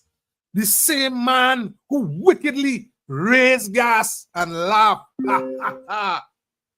They talk about building this population while they left all neighborhoods, all communities flat on the ground, all underwater, all in flood, while they build high-rise buildings for themselves in the capital city. Bless good afternoon, caller. Yeah, good afternoon, brother. Bless good afternoon, man. Let me give you an example of how this thing you're talking about goes, brother. In 2019, I was a host on an internet radio station. Myself and the former principal of Caribbean Union College were the hosts on a Sunday morning. All right. And an Adventist pastor who has a program called Victorious Lifestyle on Power 102 came as a guest on the program, Adventist pastor, and over the internet spewed anti-Indian statements. But it's sickening. Sickening the kind of things that was spoken. My brother. Let me tell you something. And you know, it has some Indian people who in really see some. When I tell them what is that lady say about run up in house and thing, But up to last week, I went to a meeting in Clifton Hill and the lady telling me, Mr. Felix, you sure? I said, but the thank God the lady Brother, next it's a to she didn't know. systematic thing put in place to ethnic cleanse, you know, brother. Yes, man. It's a serious thing, you know. Yes. All right, my brother. Blessings to you, man. Thank you very much, scholar. Thank you very much. This is what telling Trinidad and Tobago what we dealing with here. What it is our African brothers and sisters is focused on. That is why we continue to be left behind. We continue to be left behind right now from CPEP raking. Them, listen, for some we blind. From CPEP raking, we supposed to be sitting down studying a structure. I wonder if all these years in CPEP, if it is some of them actually register that they could even deliver themselves to be a contractor. They were not motivated to that. Blessed afternoon. Blessed afternoon. Good afternoon. Afternoon time. Yeah, thanks for educating 4 black people in the thing. Good program. Thanks for educating 4 black people in the thing. Yes, man. Right? Yes, man. But let me explain something to you. PNM propaganda machinery is to divide and rule. Yes. If they don't divide and rule, they can't conquer. True. Because there's not a performing government. They don't really care about black people. True. Right? Yes. I listen to what I'm saying here, right? Yeah. Indian people are not the enemy. True. If I say Indian people, my siblings and I would not be alive today because of abject poverty. Yeah. Right? Yes. And I will be poor because I can't stay on because my money is out on the phone. Oh gosh, oh gosh. Thank you much for the call. Right? Yes, man. I don't think that you have how you call it again. But let me make this point. How come in 1970 we had a Black Power movement? Who was in government then? Not our own black, so-called black people. Thank you. Black people. But you know, they doesn't want black people to know that they exist. Right? No, yeah. They don't want them to know that. They don't want them to know that. That is so truth. If you speak about that, they call you a lick African. Yeah. And if you're a black man, and just you're supporting the UNC, you're singing for your supper. Not so? Isn't that so? Is that correct? Yeah, that is the truth. That is truth. But here is the other part, you know. They were in government for 9 years and 8 months in the last 10 years. 9 years and 8 months. Over $600 billion. Have you seen where $600 billion go? Partners? No, sir. When you have all... No, sir. 106 schools are built and they use it to run. Wasting our money, the taxpayers' money. And now that they're in opposition, they care for poor black people. When you were saying, why should government that you have to do a mean test? Yeah. Right? Yeah. I'll call you back because I can't stay too long because I'm a pensioner over my money. I have to, you know, I don't Thank you, call and still thanks for the contribution. Yeah. So thank you very much for waiting. Yes, man. So again, you see how the caller mentioned that day? I ain't sliding over that day. The caller say he's a pensioner. So young. That's all. Let me touch this one here. Bless good afternoon, caller. Good afternoon. Blessed afternoon. How you do? First time looking at your show. Thank you, Miss. Thank you very much. Thank you very much. I hope that it's a blessing to you. Well, we are all Trinidadians, and it is time that we could understand that. Yes. It is time that we could also try to work together. Yes. My hair is very straight. My husband is kinky. Right. We have 3 boys who call themselves the N-word. Oh, God. They call themselves that. Yes. However, I came from deep south. When I came to live in my area, but I realized education was very, very low. Yes. And I have tried to say to people around, because I work 10 days too. Yes, my mother too. I didn't work CPEP, but I worked 10 days a lot. Yes. And I would see my co-workers coming to work after we get paid the next fortnight. Long nails, weave. Yeah. I, on the other hand, my money going for books. My money going to send my children to lessons. Yes. And today, I am sitting at home. One of my sons is a supervisor. One work in the Ministry of Education. Yes, ma'am. My daughter is abroad as a pharmacist. All right. And my co-workers and their children are still fighting up with that same thing. Same thing. And they would laugh at me when I am making garden, when I am, we need to realize what is of value to us in Trinidad and Tobago. We are not living in America. True. We don't need to be wearing gold and nails and all of these things to be seen. Yes. We need to teach our children proper values. Thank you. Proper values. Let us go back to values. Yes. Let us go back to values. Teach them what is valuable. While I'm doing that, I myself moved on and I went to university as well, to do social work in the evening. Okay. And one of my professors, he was saying that as a young man, he wanted to go to a party, and a man told him, listen, that is just a one-time thing. That's just a fleeting pleasure. Yes. Yes. And we need children in Trinidad and Tobago. We need to tell them education is the way out. Like long time, parents used to realize that because it's free, it is not without value. True. This is the most valuable thing you could take up now. Yes. Get away. Parents, anybody who is listening to me now, I am telling you, this vacation, if you don't have money to send your child to no fancy camp and thing, get them to pick up their books. Sit down and read with them. Yes. Sit down and talk with them. Yes. And add value to their life. Don't let them go and lie on the block and only play. Let us build our children and we will be building the nation. Yes.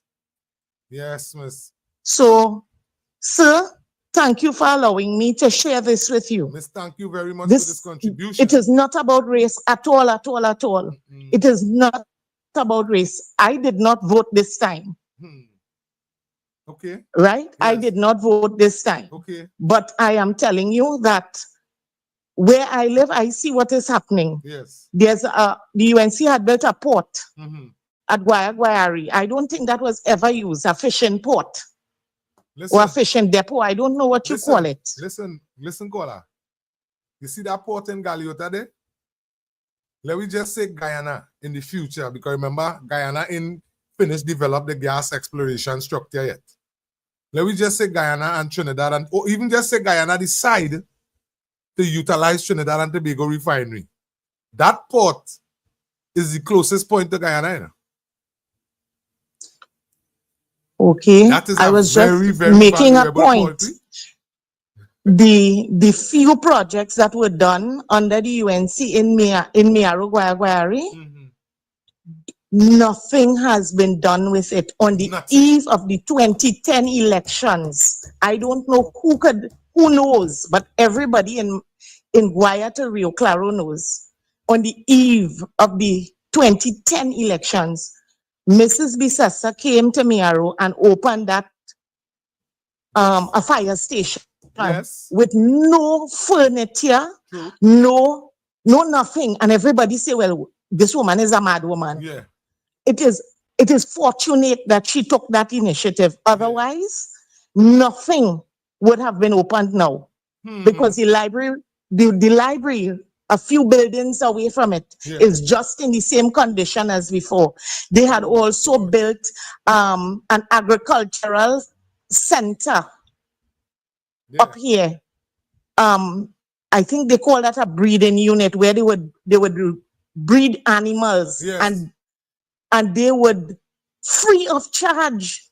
People would get these animals or next to nothing. That also was done. I wish somebody could have taken a picture and sent it for you. No, actually, but right now it is being rebuilt. I'll be up there, so next time I go up, I know what I'm looking for. Okay. Yeah. Where the breeding unit is, look and see. They are rebuilt. Look, who is serious about agriculture? And then this gentleman from Mr. Cummins, he is talking about agriculture. They shut down everything to do with agriculture. And look, it is not even 1 year they opening it back. Thank you. We need to feed ourselves and our people. Let us stop talking about these politicians and let us try to, each and every one of us in this country, try to do better for ourselves. Yes. God bless you. Thank you. Thank you very much for this contribution, caller. Again, I must say a blessed good afternoon to everyone who up on the show this afternoon. Blessed good afternoon to you. And I must say that is such a positive contribution. Blessed afternoon, caller. Hey, blessed good afternoon, Mr. Felix. So, Mr. Felix, let me ask you a question, right? Talk to me. You really think Trinidad have a racism problem? They don't have a racism. Trinidad on the whole don't have a racism problem. A racism problem means other ethnicities honestly believe that we cannot live together in the same space. That is not the problem in Trinidad and Tobago. The problem is the doctrine. Because you listen? Because you live abroad just like I live in abroad, right? Mm-hmm. We know where's real racism. We know where's real racism. We know where's real racism. Yeah. But the question I had to ask myself, right, Mr. Felix, if it's a mindset thing, because let me give you an example, right? When I was living in Trinidad, my cousin went to apply for a job, right? And when he went to apply for the job, he didn't get the job. And he come home. I there, my aunt, my uncle, my mom, my dad, and the rest of us there. And he come and say, oh, he again because there's an African who interviewed him. Yeah. And racist, right? So his dad asked him, he said, son, do you think he was really qualified to get the job? Because he didn't tolerate that talk what he was saying, because my dad is African. Yeah. So he out of time to say that, So he asked him, he said, son, do you think he was qualified to get the job? To get the job, yeah. He said, do you think somebody else came in there with more qualification and you and got it? So the question that I had to ask, these so-called, let me do it like this, PNM. When the children go to apply for a job and if they come home and say, oh, I ain't get a job because they're racist and all that, do we allow them to say that and do we involve ourselves in the conversation and agree with them? Or do we show them, yo, you need to improve on your education skills? And then with that mindset now, the children will grow up thinking, oh, the Indian don't want to give me an opportunity. Yes. You will never hear them say the 1% don't give them an opportunity, It's always Indian. Or vice versa, African. You understand what I'm saying? You will go to apply for a job in 1% company, we say Carberry, whoever, and you will never come back and say, oh, they're racist. But you will go to apply for a work in an Indian, and you will say, Indian racist, they want to give me the job. Work for Indian doing an African establishment, they say, oh, you racist, you want to give it. You ever think about it in that way? That is it, because our mind in Trinidad and Tobago, especially the African mind, our brothers, we should say our parents condition our mind like that. We mind condition like that. Because Mr. Felix, you live outside, you do your thing, you come back, you just always say your testimony, to try to change people's ways, And you ever hear anybody say the 1% racist? No, the 1% they are time with that. You ever hear any bow or anything Well, that let me the tell you 1% something, brother. racist? Honestly, the majority of the East Indian person I meet, Them ain't even business with all of that old talk. The next thing, I bounce up Indian people already who put up some real mad thing on social media, and I had the opportunity to talk to them face to face. And then when I listen to their story and the community where they grow up and things people did to them, this is why they spit in that venom. And we had the talk, and I let them know straight, all African, not like that. And today, these people just text normal, they point up the thing normal because somebody actually came and had the conversation with them. You understand? The problem we have in Trinidad and Tobago, African people, right now, we have an African parent right now telling the child right now, Urban is a lick, no African. He's singing for his supper. And honestly, it have African people telling the parents that this before I leave. Yes, go ahead. For real, and even before I leave, because I want to continue here in the US, we had to see. Right now, only few and selective have generational wealth right now. Yeah. A lot of people lose generational wealth now. Yeah. It wasn't like in the 80s and the 90s and the early 2000s. And I know it's the funny thing, Mr. Felix. They say education, education, education. But after you get your education, where you going to? This past PNM government raised the age of retirement from now to over 65. So how long you will hold your qualification and wait to get your job that you went to school for with your description before somebody retire? Where we had to do sit down and pray for somebody to die? Yeah. To get that job? All right, Mr. Felix, look on this. Thank you very much for this contribution. Johnson, I put a comment on the screen here.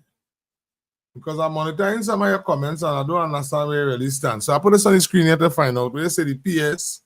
This is what the prison service actually run in the country. That is what you're trying to say. I hope that I don't know if PS mean Passad Bisesa, because based on the type of games that are being played in this country, if it's that is what you mean, and read the constitution, is it that way you mean, Johnson?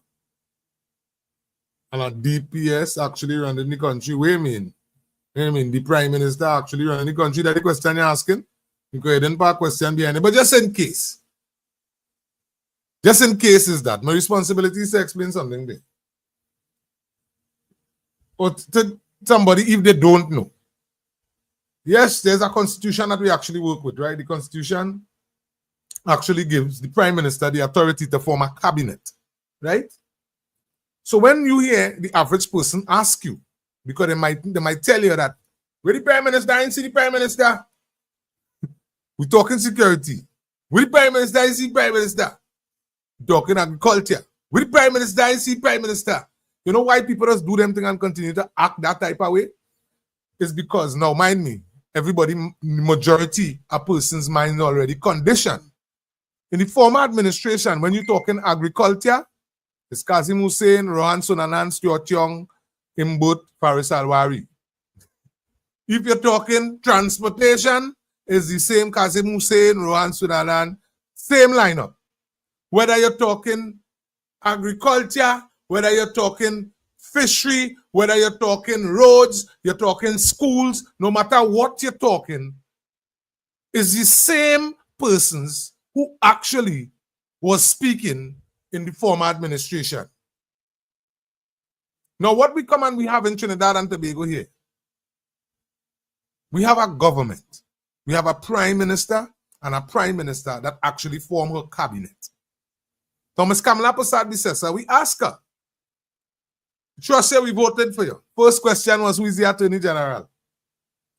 The conversation is, you want to be corrupt? I will go to war with you, you, and you, legally, before the court, seeing that all you feel all bright. No problem. He even had to explain to one who called him dunce and correct him and remind him, young boy, listen, I had to correct your work. You went to school and like you didn't gain any knowledge. And he was being paid, you know. Now, if I catch what Mr. John Jeremy told us, while that man was being paid on behalf of the people of Trinidad and Tobago, Mr. John Jeremy had to correct paperwork that he do, you know, and them still had the audacity to call Mr. John Jeremy Dunson. Mind me, for some strange reason, All the Indian in Trinidad and Tobago have no problem. Mr. John Jeremy. African people was chained up to address Mr. John Jeremy as a dunce. While the Indian population spoke to their brothers and sisters and have them addressing Mr. John Jeremy as Mr. John Jeremy. The African community encouraged the children, encouraged the people to label Mr. John Jeremy as a dunce.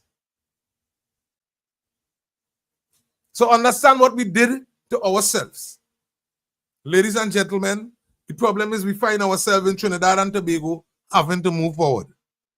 I don't want things to be implemented. Don't want things to be put in place. We understand there is short. Now, mind me, the amount of people that is waiting. This is the problem that we find ourselves in. The differently able community seriously needs support. We need all hands on deck to get this country up and running. We fed up see young people that young people only have a part to play. When I sit down and I listen to me talk, I'm not speaking from an aspect of somebody who never made mistakes along the way. Bless good afternoon, caller. Good afternoon, Mr. Felix. Good afternoon, bless afternoon. Success in the house. Success in the building. Yeah. Talk to me. Yeah.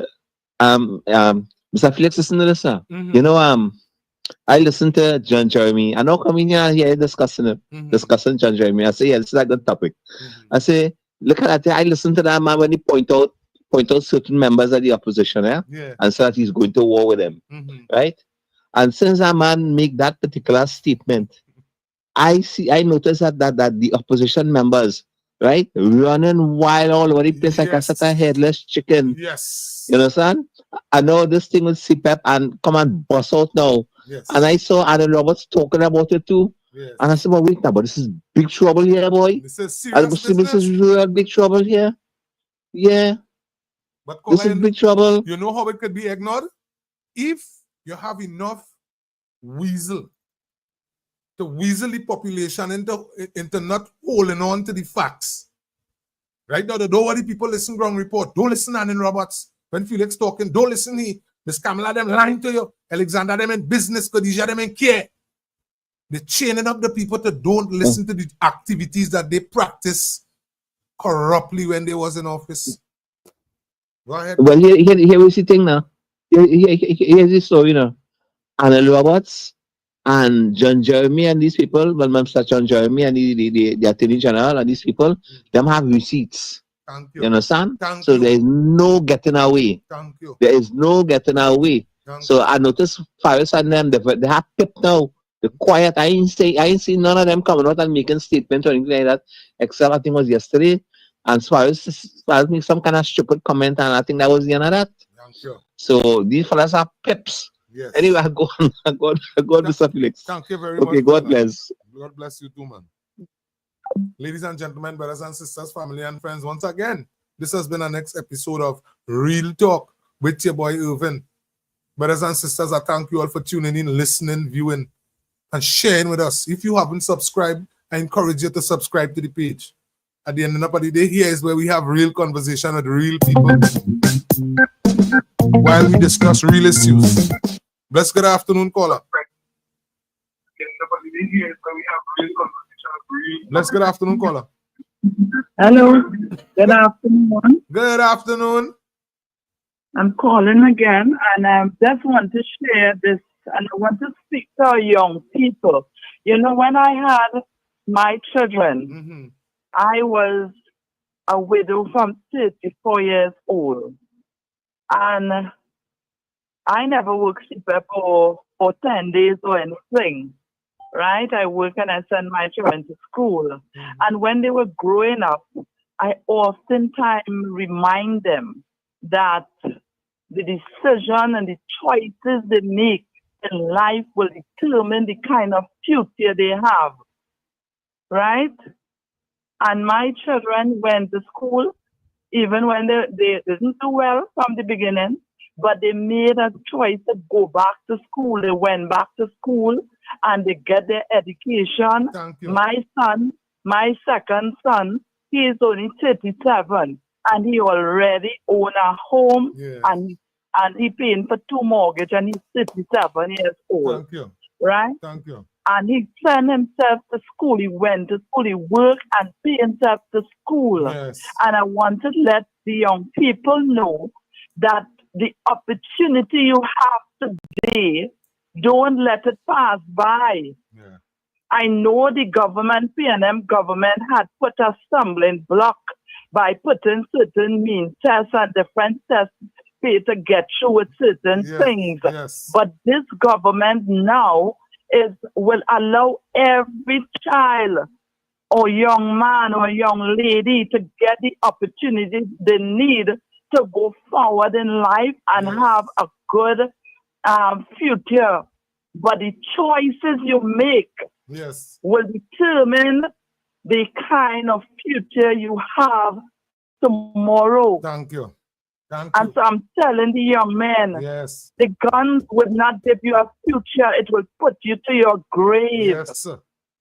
The young lady who is looking at the singers and those who are dressing and they're just working to buy those expensive furs and clothes to look nice. That would not give you a future for tomorrow. It would not make you a good wife or a good mother.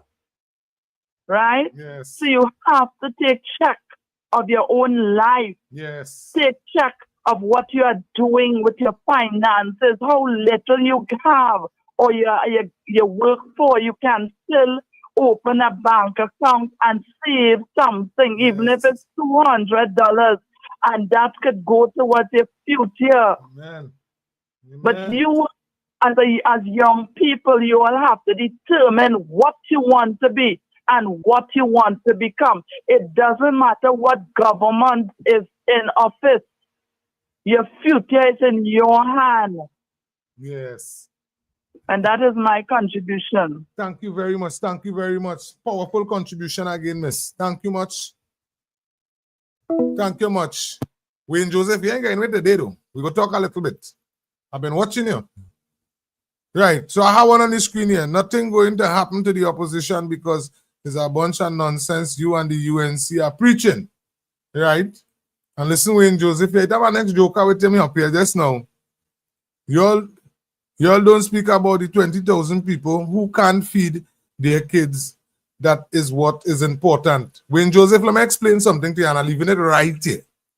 First things first, did you call anybody from the party that you're supporting?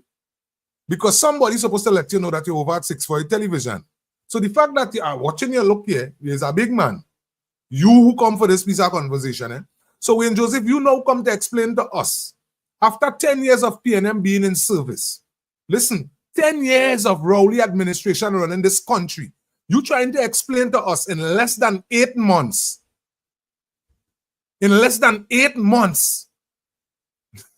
20,000 people can't feed the children. Wayne Joseph, that is the conversation in Trinidad and Tobago all the time.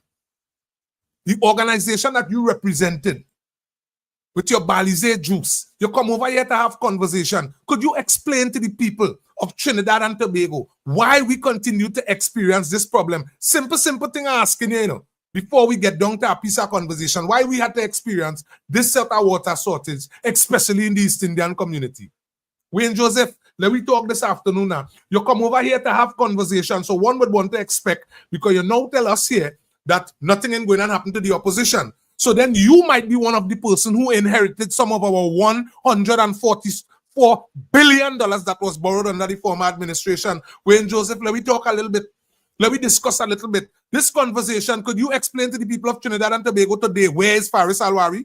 Why the CEO of CPEP, who all the time was lining with PNM, all the time sit down in office comfortable, why is he the person giving evidence and you as a PNM don't want to believe it?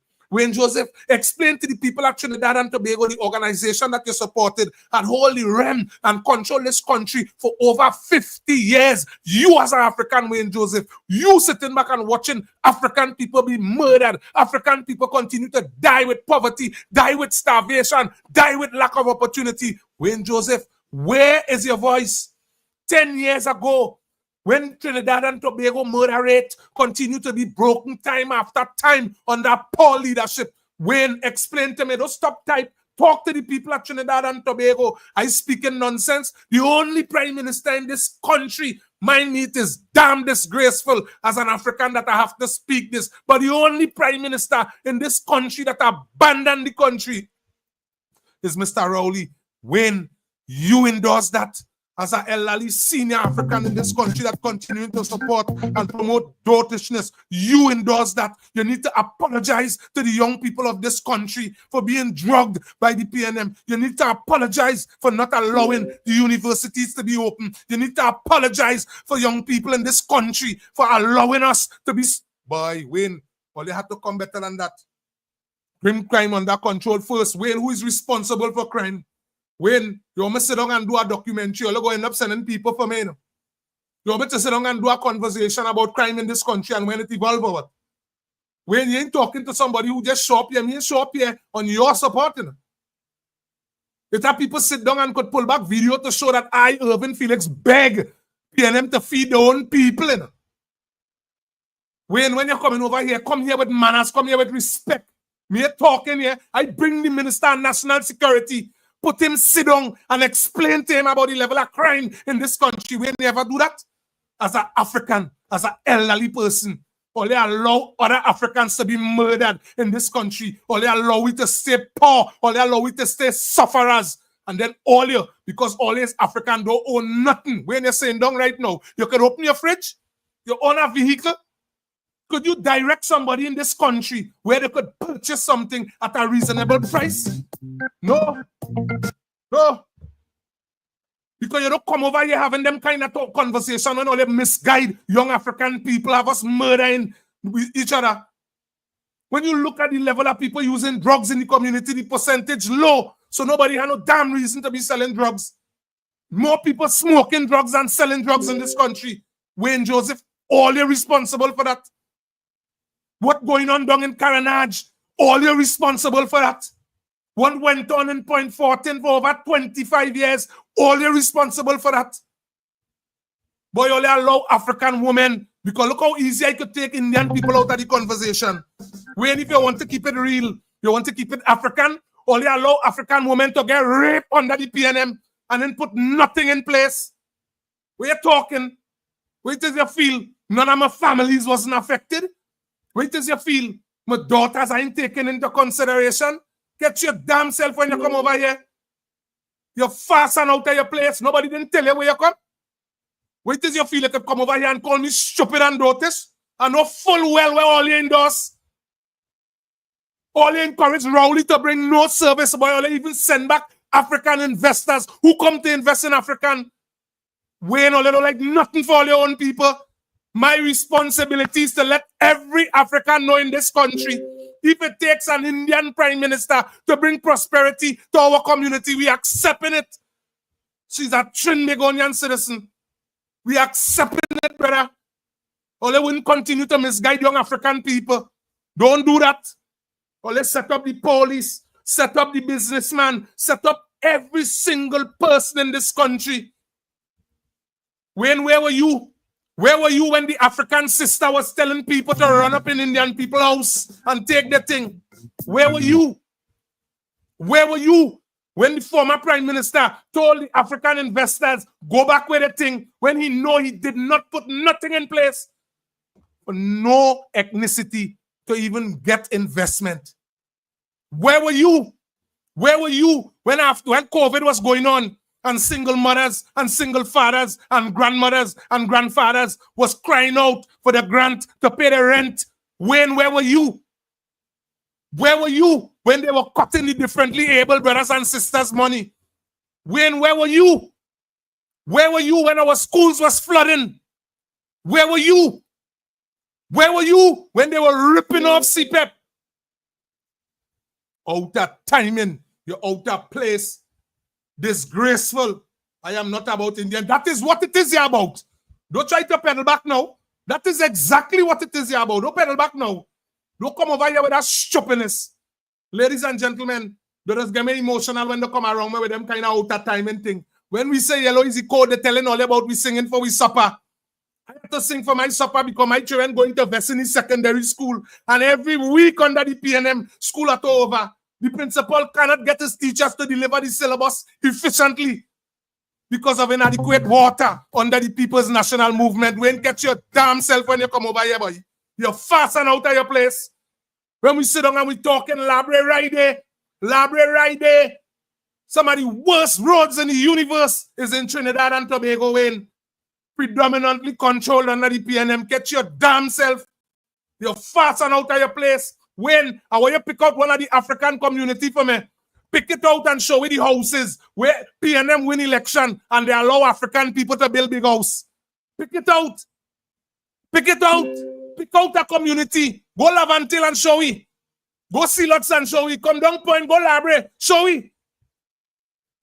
We ain't catch your damn self, boy. Well, you matter what? You can't come over here with that. You wouldn't get away with them dotishness.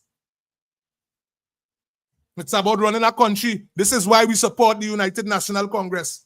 When it is here, we stand up, Wayne, and we explain to you yellow is the code. That is because we have full confidence in the Prime Minister, Ms. Kamala Persad-Bissessar. When it is here, we say yellow is the code, and Mr. Annie Roberts tune in and you listen to Douglas politics. You win, or let us sit down and soak it in. Take it. Because all you don't know what all you represented going to jail.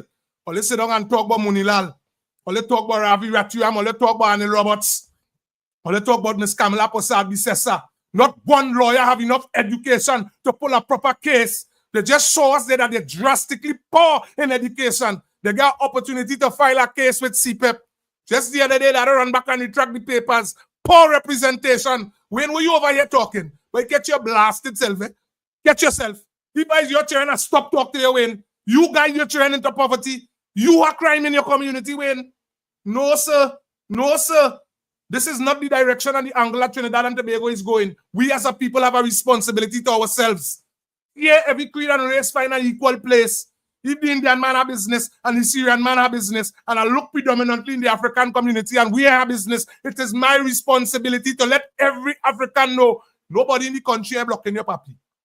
Nobody is blocking you. At least now, nobody is blocking you. Nobody is blocking you. Put your thing on paper and go to the same corporates, go to the same groups. You go see what's going on. The boards and them changing. This is why Wayne and them fighting for the board to stay the same. When you lead them, Angostura can explain what's going on. Lotto can explain what's going on. Pidecco can explain what's going on. And everybody was paid. Wayne, where you feel I sit down here talking my kick sour. Get yourself when you come over here, Wayne. You're fast and out of your place. You're not making sense at all. You get away yesterday. You feel I miss your comment yesterday. You get away yesterday. No, that is not being accepted. Or they wouldn't continue to come on programs and try to make African people who talk in common sense thing and trying to uplift African out of negative situations that they are in, because all you installed that. All you told us that Indian people is the enemy. All you told we that we don't have nothing because Indian people are thing. That way all you did when up to today you're still preaching that doctrine. Don't come up on the post out to tell me about now when I talk, me talking Indian and African, but your conversation predominantly boiling back down to that. No, brother. Don't come and try to chip wrong no bush with me. I know what all you give. I know what all you give. So this is why when I come up here and I speak in unity directly. The elderly people is fed up being robbed. Indian and African. You don't understand that, Wayne. The people fed up get robbed. The women and them fed up get battered and bruised on the roadway. Somehow we as man don't know how to keep we hand to we side. We get not like we buy milk for them women and them when they were small. Beating no man out the road. And when the woman go out the road, they get robbed and beat up out the road again. Wayne, that is where we going. We got to fix them problems. You don't come over here to have no conversation to try to continue misguiding African people. That is where we going. And if it takes an Indian Prime Minister for us to install that in African communities, is no problem with me, Wayne. Because what I am about is progress. What I am about is upliftment. What I am about is future. What I am about is unity. And obviously, when you notice everybody else, that is where they're about. Cut your foolishness out, ladies and gentlemen, brothers and sisters, family and friends. When you have time, when you have proper evidence, when you have proper facts, you'll come over here. Again, the number is 3240844. You could call in and have a conversation. But you don't come here to play chichin wrong no corner and trying to disrespect the Prime Minister of Trinidad and Tobago, trying to disrespect the order and disrespect the listeners and the viewers. You're out of place. You might get away with that somewhere else. But you cannot be supporting the worst government that has ever been shown in the Caribbean. Matter of fact, when you're talking prime ministers, globally, Rowley was the worst prime minister. Worst. Ladies and gentlemen, brothers and sisters, Wayne, I just explained something to you. I am 100% sure the 20,000 people that you talking about who had to eat, who had to buy books, you only talking about 20,000 African people. And my responsibility is to ask you this. 20,000 African people can't buy food, can't buy this, can't buy that. And your African government has been in government for over 50 years in this country. We know they don't have no shame now, boy. All they just know how to embarrass African people. You know? The data all they public, boy. All they boast that PNM is an African party, boy. We not can even bring African people who are think to the platform because all the children so untrained that they might go to rob them too. All the families so untrained that they might go to rob them too. Come on now, we know the matter what. Don't come over here with them stupidness. Anyhow, to my UNC family, my coalition team, all let we stay focused and let we stay blessed. When we come to work, we come to work. When we and them show up, it's not every day they go get away. This thing, this fight where we in here, this is fight for survival. This is fight to pull back our economy. This is fight when you're seeing that you get proper representation. Prime Minister, your governing authority running full speed ahead. My responsibility is to make sure and encourage the people at Trinidad and Tobago to participate. Let me take this call. Bless good afternoon, caller. Bless good afternoon, Mr. Felix. Bless afternoon. I wanted to interrupt you there. Talk to me. Let you take a breath. I wanted you to take a deep breath. You see, them fellas and them who come out from the plantocracy, boy, them can't help themselves, you know. Nah. Massa, we sick. You know? Yeah. Them kind of house slave and them, you can't help that. I sure miss the days of slavery. They sure miss the days of slavery. I'm not going on with them. Why them? I said it in the mindset. They can't do without the plantocracy, boy. Thank you. Thank you. Anyhow you take it, no matter what you do, these people and them would always find a way to reintroduce the plantocracy. They just can't do without Massa we sick. Thank you. You understand? Little house slave and them had to sing for their supper because they don't know nothing else. Thank you. And they come in to tell the world that people like myself who preach in unity singing for your supper. While them doing that. No, not. While them doing that, you know. But Felix, what? Let me tell you something. People hate freedom. True. They hate emancipation. And when I hear a black man emancipate themselves, especially from the mental slavery, you understand? Yes. They become free thinkers. Yes. And when a man could think for himself, right, and he's independent, they can't handle that because they have no control over him. Yeah. They can run ruction over them. And they can make them go back in the field and work and say, Master, we sick. True. You understand? And take away all what they have. And just keep them there under control. They can't do without that control. They hate people who have that kind of freedom to think and to make decisions on their own. That is what these fellas and I'm there for, you know. That's the reason why I wanted to take a little deep breath and recognize that even back then, they used to enslave their own brothers and sisters. And when they hear they get up in the big house, them beating their own brothers and sisters, that is what he outside there for. They know that was slavery does breed. This is listening. This is what is going on. If it is, we actually start to bring the right information to our people. You see how you speaking it? Let me tell you something. A conversation was spoken in this country. And the conversation is simple. Simple conversation. All your name come from slave masters. And African people, what was dangerous with this is African people who hold in prominent positions, people who was allegedly formally attorney generals and things, throw a tantrum for history. You know. Them throw a tantrum, you know. Pong Miss Kavla dog to the grog, and you're not right to say that, and you hear what she say. And when you open the history books, the basic knowledge is that, you know. Yeah. If you don't know where you're coming from, how could you know what direction you're going? If you understand what I'm saying, caller.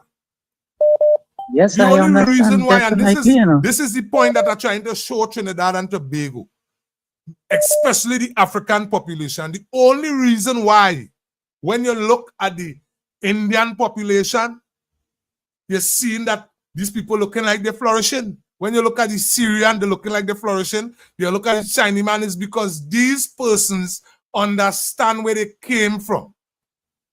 They understand where they came from, and they understand where they have to go. You bounce up African people, you bounce up East Indian people. A East Indian person go tell you about a long time, granny, and them wasn't in all our reading, you know. In the African persons, them thinking that is an embarrassment. But oh God, how we gonna know where we going? Your child sitting down in front of your face and reading good, but you not telling the child, hey, you're really evolving, and with generation evolving. This is how we will evolve as a people. We must speak the truth. History must be spoken. This is what is important. You see, knowledge is power, you know. Knowledge is power. And if you're here, you keep people in ignorance. You keep them as slaves. Yeah. So the important thing is the knowledge that you have, once you pass it on, and you re-educate the mind, yeah, so that they could come up to a particular standard. And if you're here, you bring that standard to the widest population. A lot of people are going to be re-educated. You know, when you're here, you re-educate the people, right? There are certain people who are going to lose the power and authority that they once had, the slave owners. Yes. Right? Yes. And you see that a simple statement and all that was made, you know, that the rich get richer, so that the poor could get work. Look at what we're dealing with. Plenty people don't know. Plenty people and them don't know. That came straight from the plantocracy, you know. Thank you. Thank you. That came straight from the plantocracy. These people and them don't care. Once they keep people in submission, right? Yes. And they keep them subservient, uneducated. Thank you. Why you think they never? You look at the way how the PNM treated education in the last 10 years. Come on, man. Come on, man. That is more than how much? 4 or 5 generation of people. If Trinidad and Tobago understand, if Trinidad and Tobago understand where we at with education right now, and the type of monies that have to be invested to get our education back up to our standard, because Caller, you said right, we lost at least 10 generations of education, man. People who have to play catch up now, people who have to do school even, people who have to do courses now because of poor investments, poor support, poor representation, and the quicker our brothers and sisters come to understand that.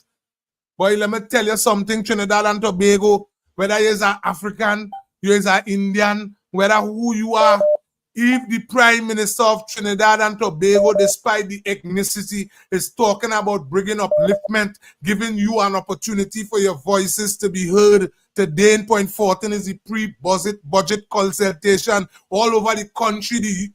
This government come back to it, people, talk to we, tell we what all you want done, tell we how we could help, tell we what have to put back in place, tell we what programs you think could be enhanced. This is the conversation. Our advice as citizens are being asked. We are being incorporated into the development, into the restructuring of this country. And I think Trinidad and Tobago should hold on to this opportunity. I have been speaking about wanting the local contractors in Point 14 to get the opportunity, come on, to take charge of Point 14. Ladies and gentlemen, brothers and sisters, tonight I have to go and talk that. I can't just sit down and talk that behind the screen and don't go and have the conversation. I see local contractors, work local people, and pay local money. We spend, we buy, and this is what we want. We want our resources. We want our country. We want our people to support their own, as much as are supporting my East Indian brother, as much as are supporting the Syrian brother, as much as are supporting the African brother. But nobody can say they're supporting the African brother because the African man hardly have businesses.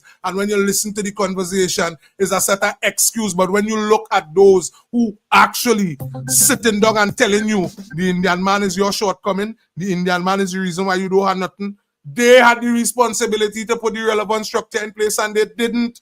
We have to thank God that the Mahasaba fought his way through. We have to thank God that the East Indian brother and sister in Trinidad and Tobago didn't just say, boy, let me go home, yes? You see them? It's a set of racial thing and nobody would never win election under PNM. Is God who put up and he take down. He gave them the time to run. He gave them the opportunity to serve. This 10 years we're going here, they poorly serve.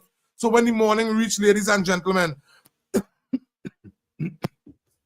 when the morning reach, and I ask you to tune into the ground report, it's not because you don't have nothing to do. It's not because me and Andy is good-looking fellas and Professor and them is good-looking fellas. No, you tune into the ground report because the ground report tend to keep us up to date, informed with the relevant information. When you hear the Douglas politics boss and he say whether he in jacket or tie or he in jersey, this is the type of representation we want. Whether you in jacket and tie or in jersey, give me the facts. Give it to me. Don't sugarcoat it to me. And this is where Mr. Arnold Roberts come in.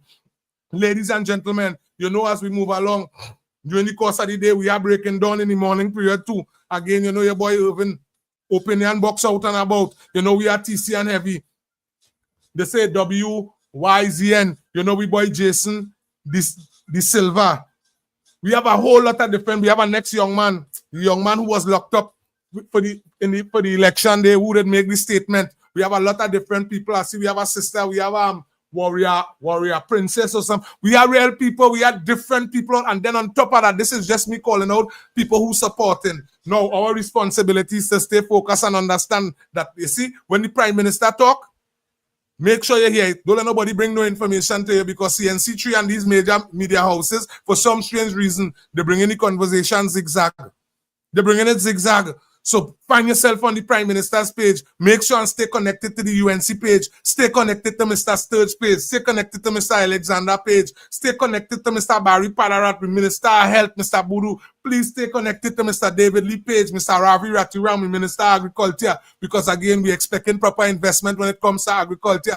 Ladies and gentlemen, everybody had a role to play. Remember, South, we have a responsibility to ourselves. It have been years. We have been begging for this change. So this afternoon, Mr. Ernesto Raymond Kiza will be in Town Hall today. Today is our pre-budget consultation where we get the opportunity to say what we want, discuss what we have been experiencing and the direction that we want to see point forth in. I must say a blessed good afternoon to just had theirs a couple of days ago, and throughout the country, different parts, different groups, just showing up and having it. Brothers and sisters, please don't miss it. Please don't sit back and say, nah, that is a UNC meeting.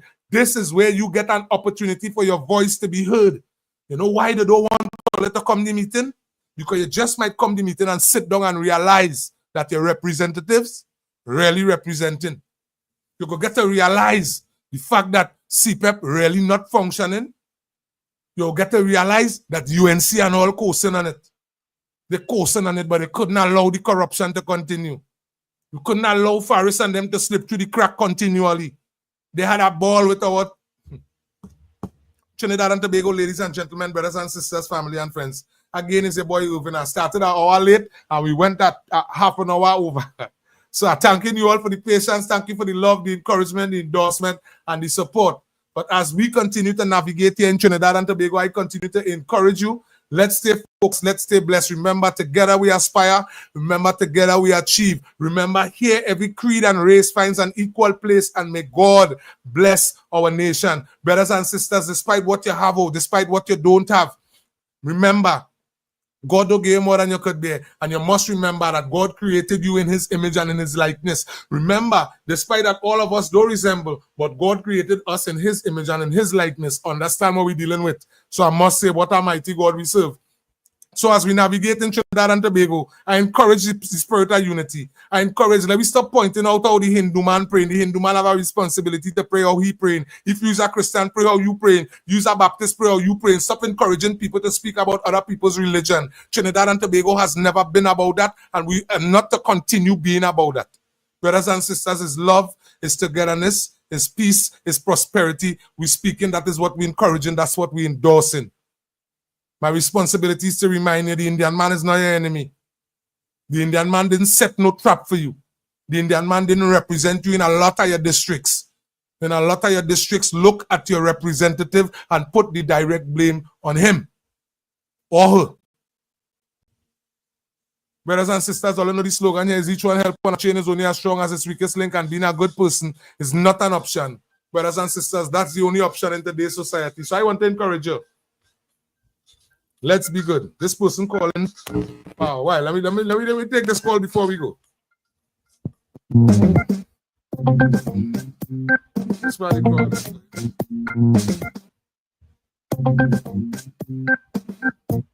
Bless good afternoon, caller. My brother Felix. Yes, how you do? First time caller, my brother. Yes, man. First time caller. How you do? Thank you very much. Thank you very much for calling in. Thanks for the support. All right. Now, I don't think what I'm speaking about is in the early 70s, brother Felix. Mm-hmm. You know what I'm telling you? Mm-hmm. So this problem with African people all started off with Eric Williams. Yes. Okay? Yes. In the early 70s, with the Black Power movement, with Geddes Granger at that point in time, my brother. Yes. We who grew up behind the bridge, and Eric Williams made that statement. Anytime or you vote for NJAC, you always be going back to Sapat and Dashiki. Yes. You know what I'm telling you? Yes. Right. So you see where it all started from. Yeah. Holding down African people coming down the road. Yeah. Presently now.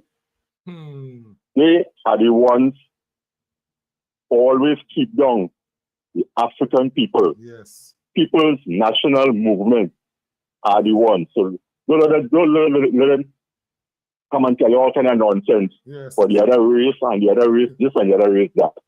They are the ones who are responsible and never try to uplift African people. Yes. As Brother William Monroe would explain who made it out in the video. Yes. Identical thing. Yes. Right? That's how it is, brother. Thank you much. Yeah, thanks again. Thank you much, caller. Ladies and gentlemen, brothers and sisters, family and friends, pull up this song to leave you with, because what we have to do, we have to go back to the old time mindsets. We have to utilize the conversation from some of our elderly brothers and sisters. This is why I encourage you. All of us, we up on the show. All of us, we supporting and we endorsing. But when you're out on the road waiting, costing you nothing, you see the police, thank you for your service, officer. You see the nurses, thank you very much for your service. I encourage my children to even tell the security officer that. Thank you very much for your service. Brothers and sisters, it's up to us to be the change. We can't sit down and wait for the change. We are the change. You see, a lot of, especially African brothers and sisters, calling and they continue to confirm the conversation. The problem started since Mr. Eric Williams' time. And that it has been needed and nurtured and harnessed. This is why it's no problem in the African community when somebody died. It's like, oh, George dead. Look at the conversation with the young lady who was dismembered. Look at that conversation. We go take one. Bless good afternoon, caller. Brother, good day. This is Miaro boy. Miaro in the building. Talk to me, Miaro. Listen something. Them fellas getting younger every time they do that, boy. They feel they will get older. Nah, they don't get this older. Time, man, I tell you, I watching your face then. You get more pretty, boy. That fella get you more. This time, man, the fella get you more pretty, boy. Yeah. Yeah, them fellas feel they go get a beard hang down now. Yeah, I would have feel.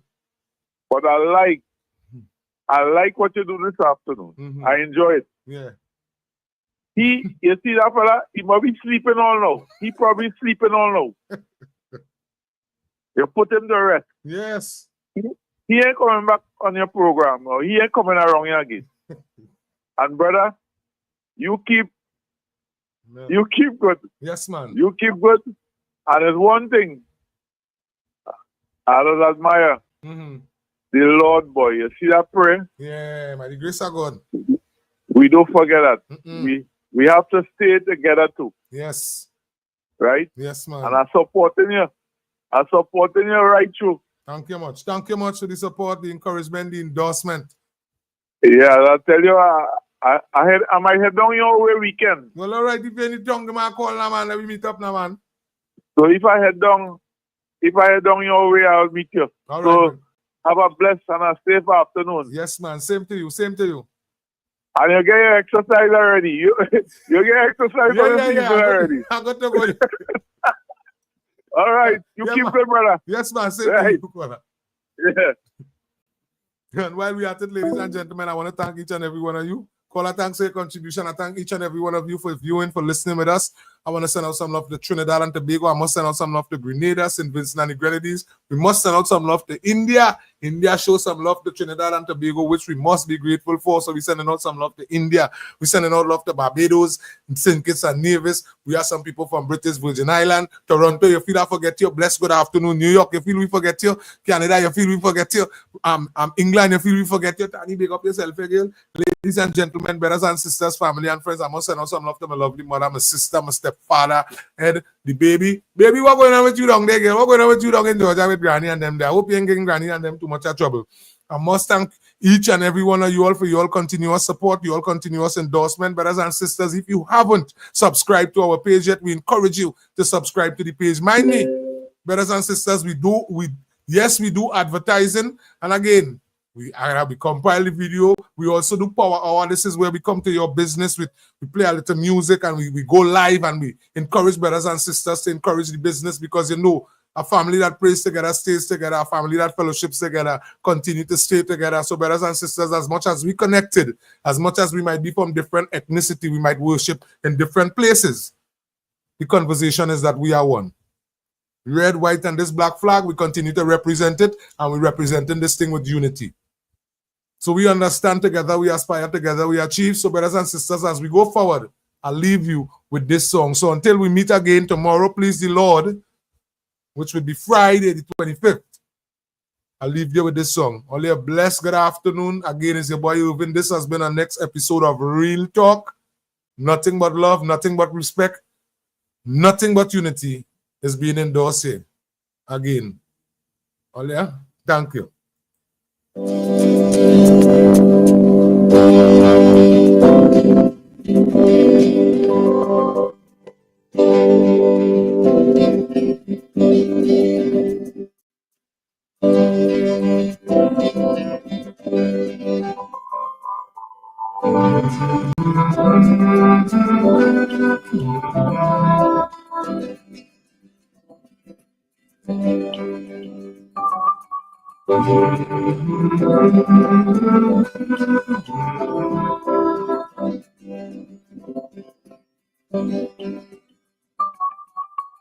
Bring back the old time days. Bring back them old time ways. I know everything must change, but I still love the old time days. Used to be everyone could afford to live right, just a few.